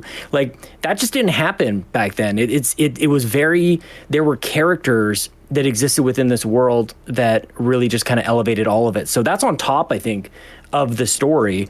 And the story is there if you want it. There's all the lore you want. You can listen to the conversations. You can go read the things on the walls. You can go experience all that stuff. Or if you just want to grab a crowbar and smash some monsters in the face and grab some awesome weapons and solve some cool puzzles and avoid these things that are trying to grab you from the ceiling, like, there's really cool puzzle and gameplay elements. So yeah, if you're just there for gameplay, the gameplay's solid. But if you're there for story, you can experience it as the game tells you. And then if you want even more than that, you can really start to read into it. Like, who is this mysterious, almost like a smoking man? There's a character in there who is very similar, eerily similar to the smoking man from the X-Men series. Not X-Men, X-Files, sorry. So there's a lot of kind of comparisons there. So yeah, without really spoiling it, it's just everything could go, like, catastrophe happens, a zero goes to hero, and really steps up to the occasion where all hope is lost. And there may be some, I don't know what the word would be, like conspiracy stuff that happens as well, man. Oh my God, there's a moment, and even the music hits too, where you think, I don't want to spoil it. You think something's going to happen, and something else happens, and that turns out to be that things are even worse than you imagined. And there's no help coming for you, man. You're all on your own. Holy crap, I just remember that beat in the game. It is so good. Oh my gosh. Yeah. I mean, the more you talk about it, the more excited I am to give it a go. No spoilers. I would love for you to do it. There's I think somebody did like a remake of it. The Black Mesa project is something that people should check out. Started out as a fan project, and I think got actual funding from Valve on this. And again, I sort of joked at the beginning, a bit of an indie company at first, and I don't know if they did anything before Half-Life. It's certainly the first thing I came to know them of. And then they did Steam shortly after this, and they're like, well, we don't need to make any more Half-Life games. We don't need to make like Team Fortress, anything beyond that. Everything that kind of spun out of there. Yeah, they stopped making games altogether. Yeah, I mean, even Portal, like, it all was based in this world. Portal comes out of the Half-Life world. Half-Life 2 built off of this in a big, big way. But yeah, Half-Life is a very special game in my gaming history for sure. So Steam came out of Half-Life 2 development, according to my notes. But to jump over, okay, so before we jump into Half-Life 2, how much experience do you have with like the Half-Life adjacent games and properties, like you were talking about Portal, but also Counter-Strike and Team Fortress and stuff like that? Yeah, surprisingly, not nearly as much. You asked earlier, like, was I there on day one? This was a birthday present for me, and that's basically how I got my games back in the day. Right. Very typical, I think, for a lot of us. Like back in those days, it was birthdays and Christmas. My birthday's in July, which I felt like was always perfect. So I got a game in the summer, and I got a game, in the wintertime, which was great for me. So back in those days, it was very rare for me to get day one, and also, it's kind of hard to even know when the heck a day one was. Like, when did games even come out? And knowing the release dates for things, now we take it for granted. We have countdown timers and clocks and everything.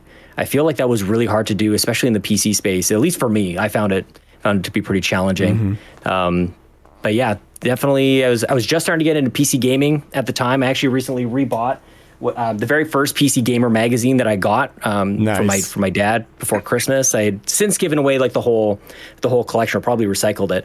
But I always remember the very first PC Gamer magazine that I got, and it was so special, man. Like the cover of it, it's like almost 400 pages. It's just dedicated to this just time capsule to this point in time in gaming. And I recently found a copy of it on eBay and picked it up for about $30 or $40, and it is so special to me. Nice. Yeah. Rad. A lot of that's, yeah. So, John, you have a lot of experience with Counter-Strike, is what you were saying earlier, right? Yeah, and I mean, Counter-Strike is it's very basic. It's basically it's multiplayer only.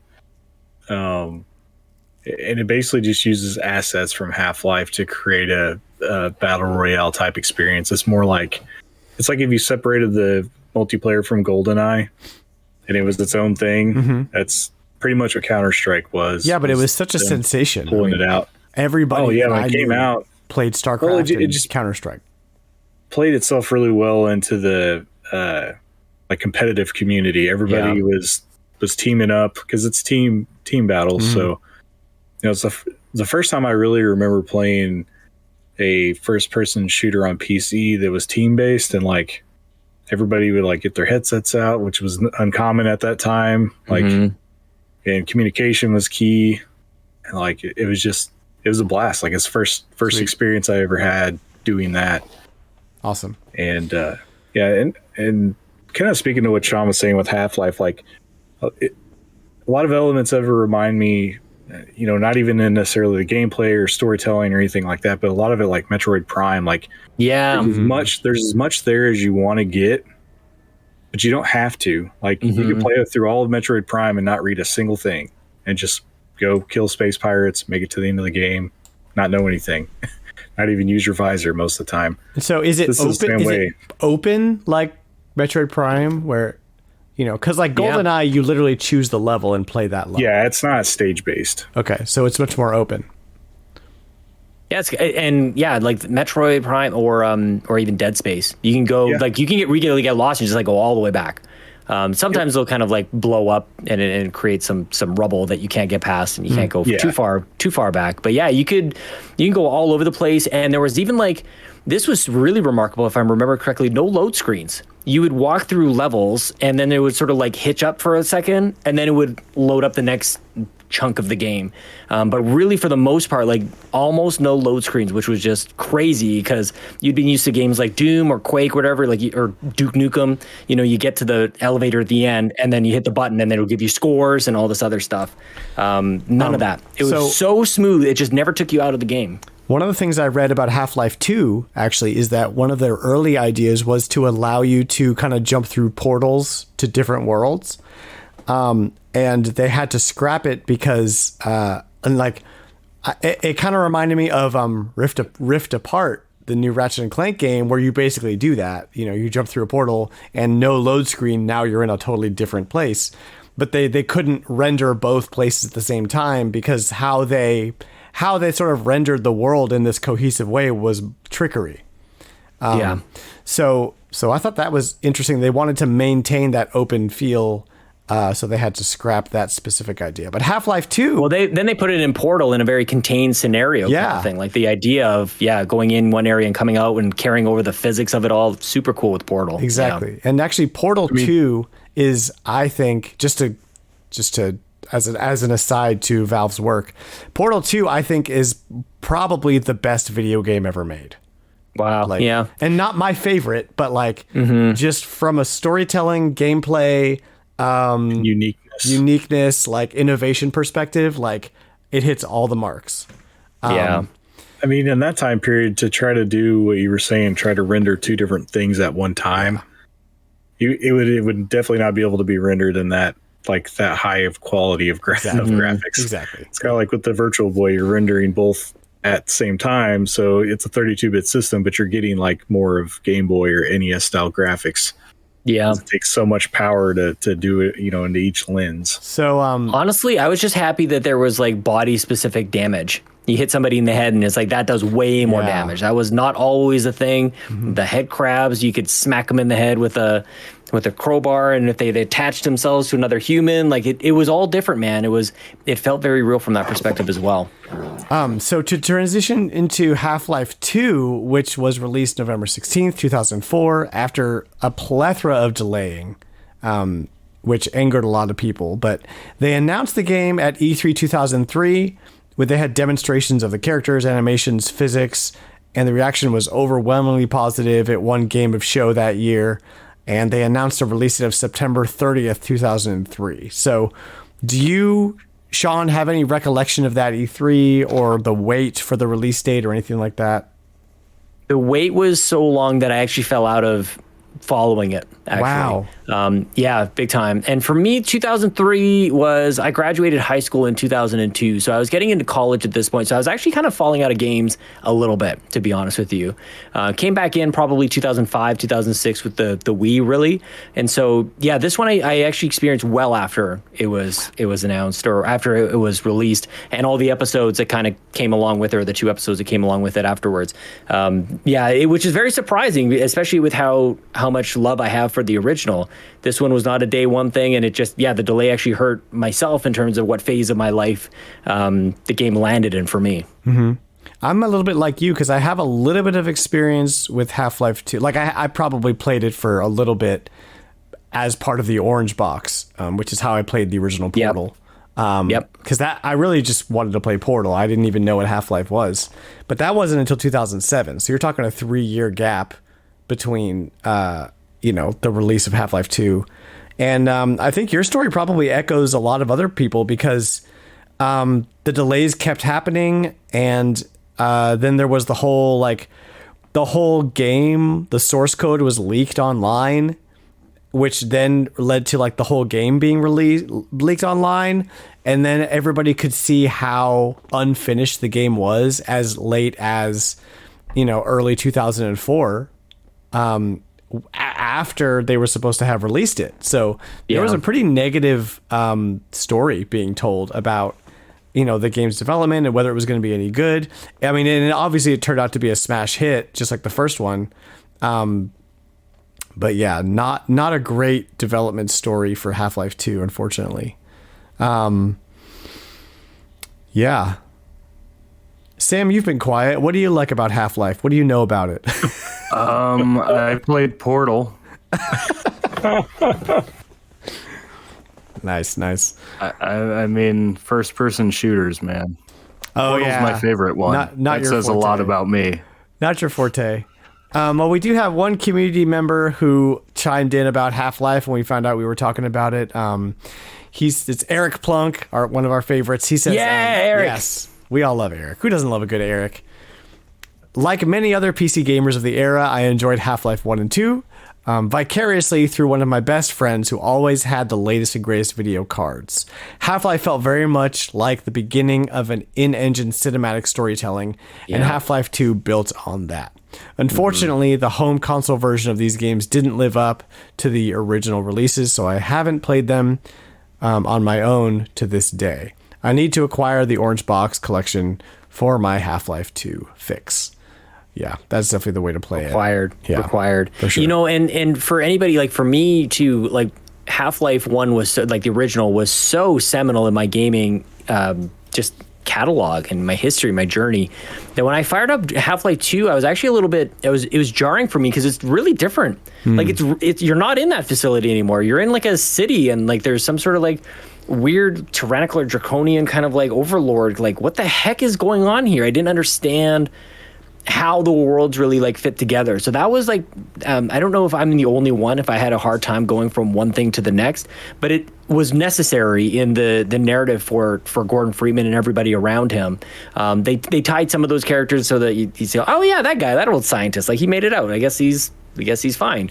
And he becomes one of your buddies. But it was very, very different. And I remember traveling through that first stage, sort of the first area, and it's quite a different experience, quite a different opening than I was used to with Half-Life. And that's to the credit of Valve, to be honest with you, because they're so creative. They could have just done another, just like Quake to Quake 2, maybe Doom to Doom 2 maybe is a better example. They could have done that, but they really didn't. They blew the handle off this thing. They introduced the gravity gun, like this completely just physics breaking mechanic that was really core to your gameplay experience, and just showed like what mastery was behind the scenes here and the development of it, and then the story as well. Even the notion of episodes afterwards was very confusing to me. Like that, I hadn't really experienced anything quite like that. I had expansion packs and things like that in the past, but for whatever reason, I didn't understand what the heck they were doing with these episodes 1 and 2, and now we'll never know probably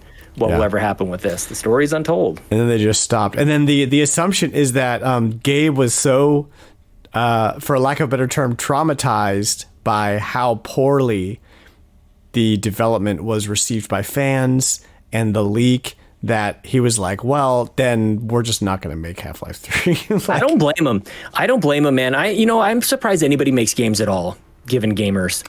Like, we don't deserve the games. Like, just in general, it's just an average. Yeah. Like, we don't behave very well at all. We're just kind of jerks about it on average. Can be very toxic. And it comes from a place of passion. Like, it comes from a good place.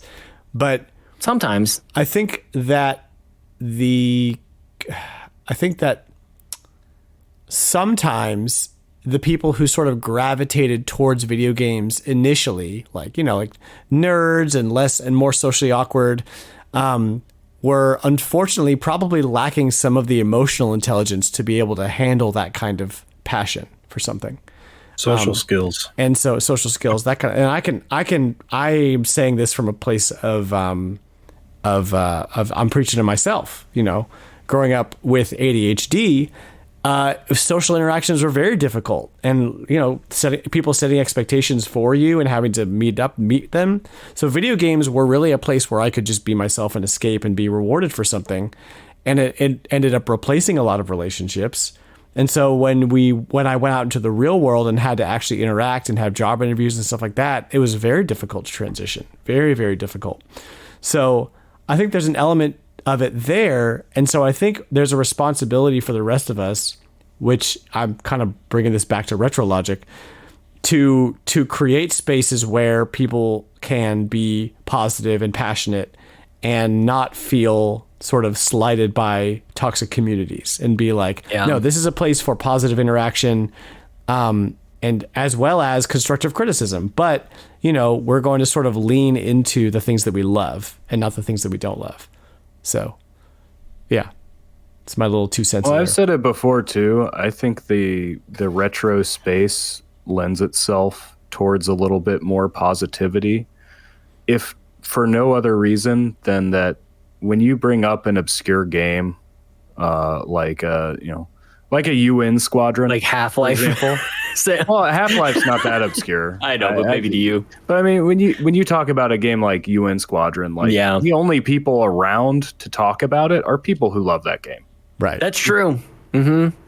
Everybody else just forgot about it. These days, nobody's going to spew vitriol. I'm sure there were people Squadron. complaining about UN Squadron or who thought some other game was better when it came out. But those people moved on. I don't think so. If you played it, it was the best game ever. Wow. Oh my gosh. I'm telling you, this conversation is going everywhere at the same time. Good deal. Well, let's wrap up our little Half-Life discussion here, Sean. Any final thoughts, final words?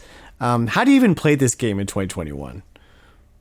I think you can get it on Steam. I feel like it goes on sale all the time. You can get it as it's pretty available. It has to be on Steam. The compatibility is really the thing that you might be worried about. But yeah, you get it on Steam. You get it for $2 for all the things. There's a Blue Shift kind of expansion where you play as one of the guards in the facility. I think I picked that up a couple of years ago. So yeah, people should definitely try it out. Play with keyboard and mouse, get the full experience. That's how I played it, anyways. So yeah, play it on Steam. Orange box, like you mentioned, if you have a PS3 or an Xbox 360. or Xbox One. That's probably Now, compatible. Orange going Box forward. is only Portal 2. Is it? I thought it had Half-Life on it too. Sorry. I don't think I had Portal Portal 1. Only I'm misspeaking. Half-Life 2, Episode Right. 1 and Episode 2. Gotcha. Those three. Yeah. Not the original Yeah. Half-Life. And Portal and Team Fortress 2. Fortress, yes. Mhm. Yeah. Yeah, Fortress, that's yeah. the Orange Box. If you want to play the Yeah. original Half-Life, you're probably stuck on PC, Yep. Yeah. which is not a bad place to be by any means. So, Or PS2, oh, it is on PS2, huh? according to my list earlier. Yeah. Complete in box I forgot. for $34.60. That's a little expensive for a PS2 game, which I don't blame them for. So we're going to take another quick break. When we come back, we've got a quick community couch hangout, and then we're just going to wrap things up with our buddy Sean Capri. So come back soon. We'll be right back.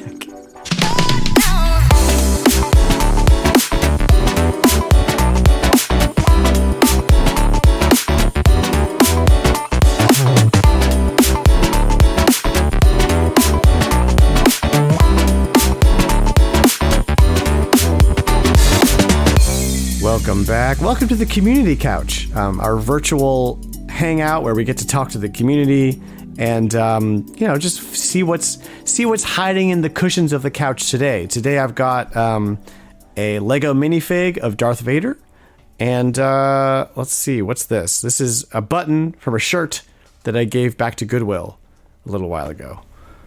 So that's what I'm digging up. Anybody drinking anything tonight? What are you guys drinking? Coffee. I got like a sparkling ice, cherry lemonade, kind of 0 calories kind of concoction thing here. That's good. I have a caramel macchiato that I got from the gas station earlier today that I keep nuking. Oh, Yeah. It's good. It's not bad. I actually you don't got nuke- some of no, the I good never. tea tonight. Get some good tea. Oh, Sam's got the tea tonight. Tea logic. Yeah. Okay. It's all gone now, but it was Japanese green tea, cha. I have no idea what you just held up. Yeah.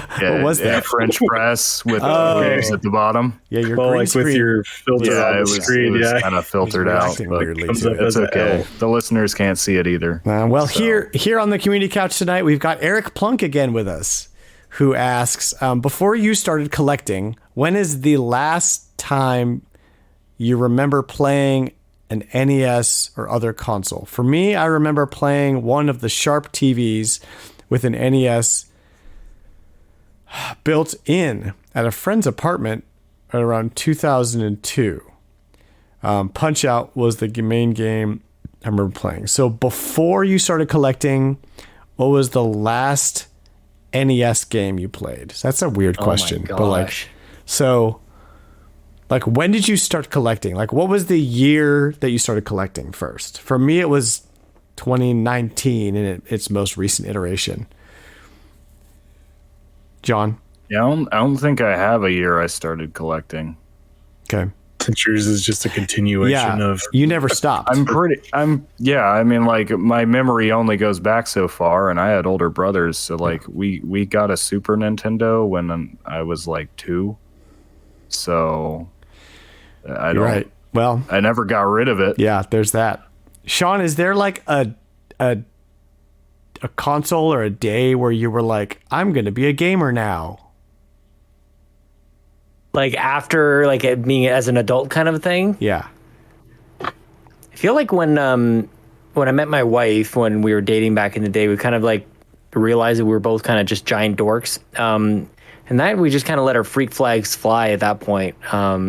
We went to a store, I think it's actually called Video Games New York in New York City, and just kind of went, okay, well, this is pretty awesome. Why don't we just kind of rebuild some of our old collections? And one of the things, it's not NES based, but at that store, we ended up getting the 25th anniversary for Super Mario All-Stars on the Wii. Yeah. And that's a thing that when it came out, I was in college again at the time. That was, again, the Wii days. I was kind of getting back into it, but I just didn't have a whole lot of money. And I remember having it in my hands multiple times, and I just couldn't pull the trigger on it because it was just that optional, I guess, and also that it was just too much money. And I always regretted not getting it. So when I found it in Video Games New York, that kind of lit a spark for me, like rediscover and recapture some of the things that I had either sold or traded in or otherwise just parted ways with from my past. And yeah, so that was probably 2012, maybe 2011, 2012, I think, because we were in New York for Comic-Con. So yeah, sometime around then is kind of when things kind of came back. And Skylanders was a huge deal for us, man. Nice. Like very, very shortly afterwards, Skylanders, and I mean, to a much lesser degree, Disney Infinity and everything else that came afterwards. But I think we've got a complete set of the original Skylanders run, and that's all my wife. Yeah, man. Awesome. Okay, so 2012 for you, 2019 for me, and then John. Yeah, I was trying to think about it. So I've always kind of collected, but what sprouted my collection today would probably be 2012 or 13 as well, somewhere around in there. Yeah. Because my son was 4-ish, and I remember getting my NES out. And actually, I got my NES out, my Super Nintendo, and my N64, and just kind of put them in his room on a IKEA cube shelf, and plugged them all up to the TV and said, here's what I have, see what you like. And he just started going through things, trying them out. And that kind of got me back into it, because I was really only playing like Xbox 360, like Battlefield and multiplayer games with friends at work or something. I wasn't really going back and playing older stuff at the time as much. And then just watching him starting to pick up things and play, like he really liked, he actually liked Harvest Moon a lot on 64. Like Nice. he liked the easiness of like just the repetitiveness of doing things that kind of And no with him. real like danger or like way to lose per se. Yeah.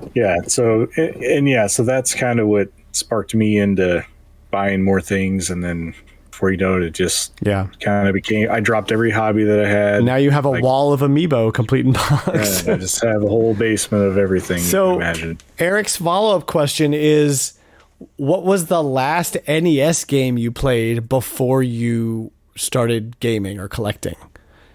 Does anybody know? I don't know. Are we talking like the last time I played an actual NES game, or not counting re-releases? He talks about playing it on a Sharp TV with an NES built into it, which is freaking awesome. But because I mean, that would be back like kindergarten with me, because I still don't have an actual NES. Yeah. I did play one at a friend's house. We need to fix that, Sam. Sean, do you have any idea on yours? I feel like it. Oh, I thought you said Sean. We have very similar names, as it turns out. Look at that. Sean. Yes. Go ahead, John. I think for me, the last thing I remember playing, I was playing a lot of 1942. It was probably one of the last things that I played before I put my NES up. Okay, cool. But if we are going with actual NES, it would have been either Super Mario or Duck Hunt. Yeah, I'm thinking that too for me, and I don't know when, but that's always the go-to game. Like that's the first thing that I grab to put in.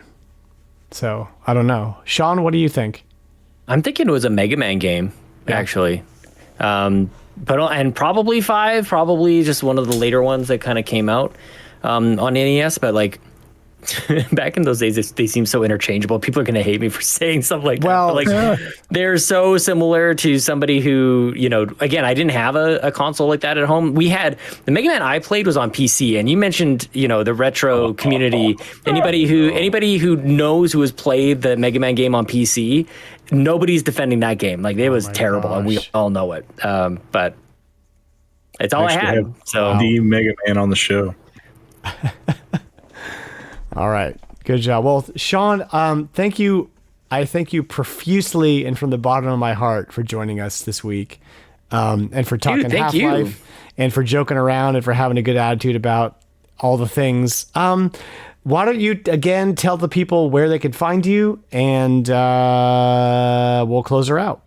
Sure. Well, first, thank you for having me on. Second, sorry for bringing a game that nobody's played, so I apologize. I could have changed it. I chose the game, and it's because I'm trying to keep the the variety like as wide as I can. Well, I'll come back next time for a UN Squadron. We'll keep the variety going, man. I'm telling you, I have so much love for that game. It is ridiculous. People, yeah, they can. I don't do anything retro related, even a little bit, but maybe the closest tangent to anything here is the Nintendo Drive, which I record with Console Kato, and we just have an absolute riot, man. Somebody called us the most wholesome Nintendo podcast on the internet, and we are riding with that, man. We are not experts by any stretch of the imagination. We don't know all the ins and outs. We've got the worst predictions of all time. I totally go back on pretty much everything I say I'm going to either do or not do. Change my mind all the time because I'm an idiot. But if you like that sort of thing, then check out the Nintendo Drive. It's about 40 minutes long. It fits in people's commutes because it fits in mine. So it's on podcast services around the globe. I'm a fan of Nintendo Drive. I got to say, it's a good show. Yeah. Mm-hmm. I love how he's driving around doing podcasts. Yeah. That's your whole deal, man. Anybody can just do a podcast like in their basement. You know what I mean? That's why he's worried about you driving at night. I know. Because he's worried you're also going to try to podcast. I'm listening to his podcast while I'm driving at night. Like, there you go. It keeps you going. Yeah, there you go. All right, let's no more bad advice on this podcast. Well, thanks for listening to the Retrologic podcast. We are proudly part of the Nintendo Dads family of podcasts. If you like what you hear, check me out on Twitter and Instagram at retrologic.games. You're also welcome to jump into our friendly and 100% non-toxic Discord community. The link to that is in my Twitter bio. You can find all the things at the website retrologic.games. We've got merch, we've got the blog, we've got a game store, all the things. The link to the Discord is there, all the things. Did you say Plock? I said, well, could be Plock, but I said, you know what? We haven't mentioned Plock on this episode yet, so I guess it's appropriate. Now we have. Thank you guys for listening. We'll catch you next week.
Does anybody have to pee or anything?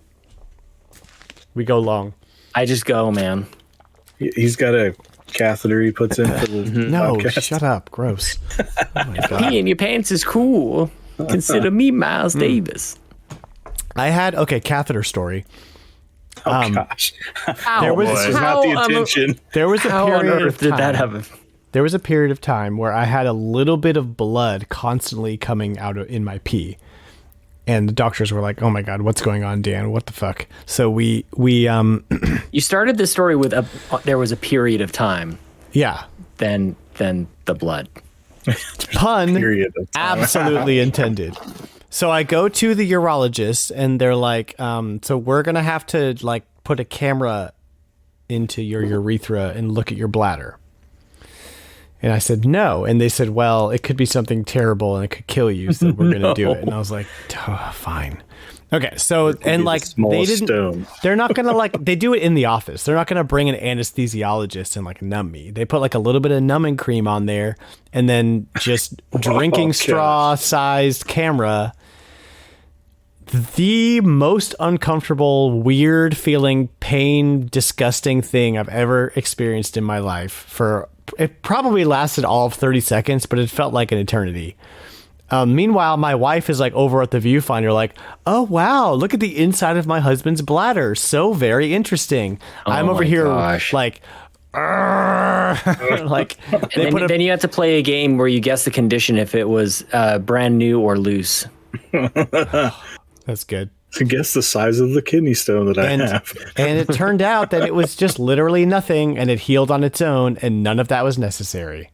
Oh gosh! And to this day, they made it worse. yeah, I hate everything about that. Anyway, why don't we get back to the show? If you're trying to solve, okay, yeah.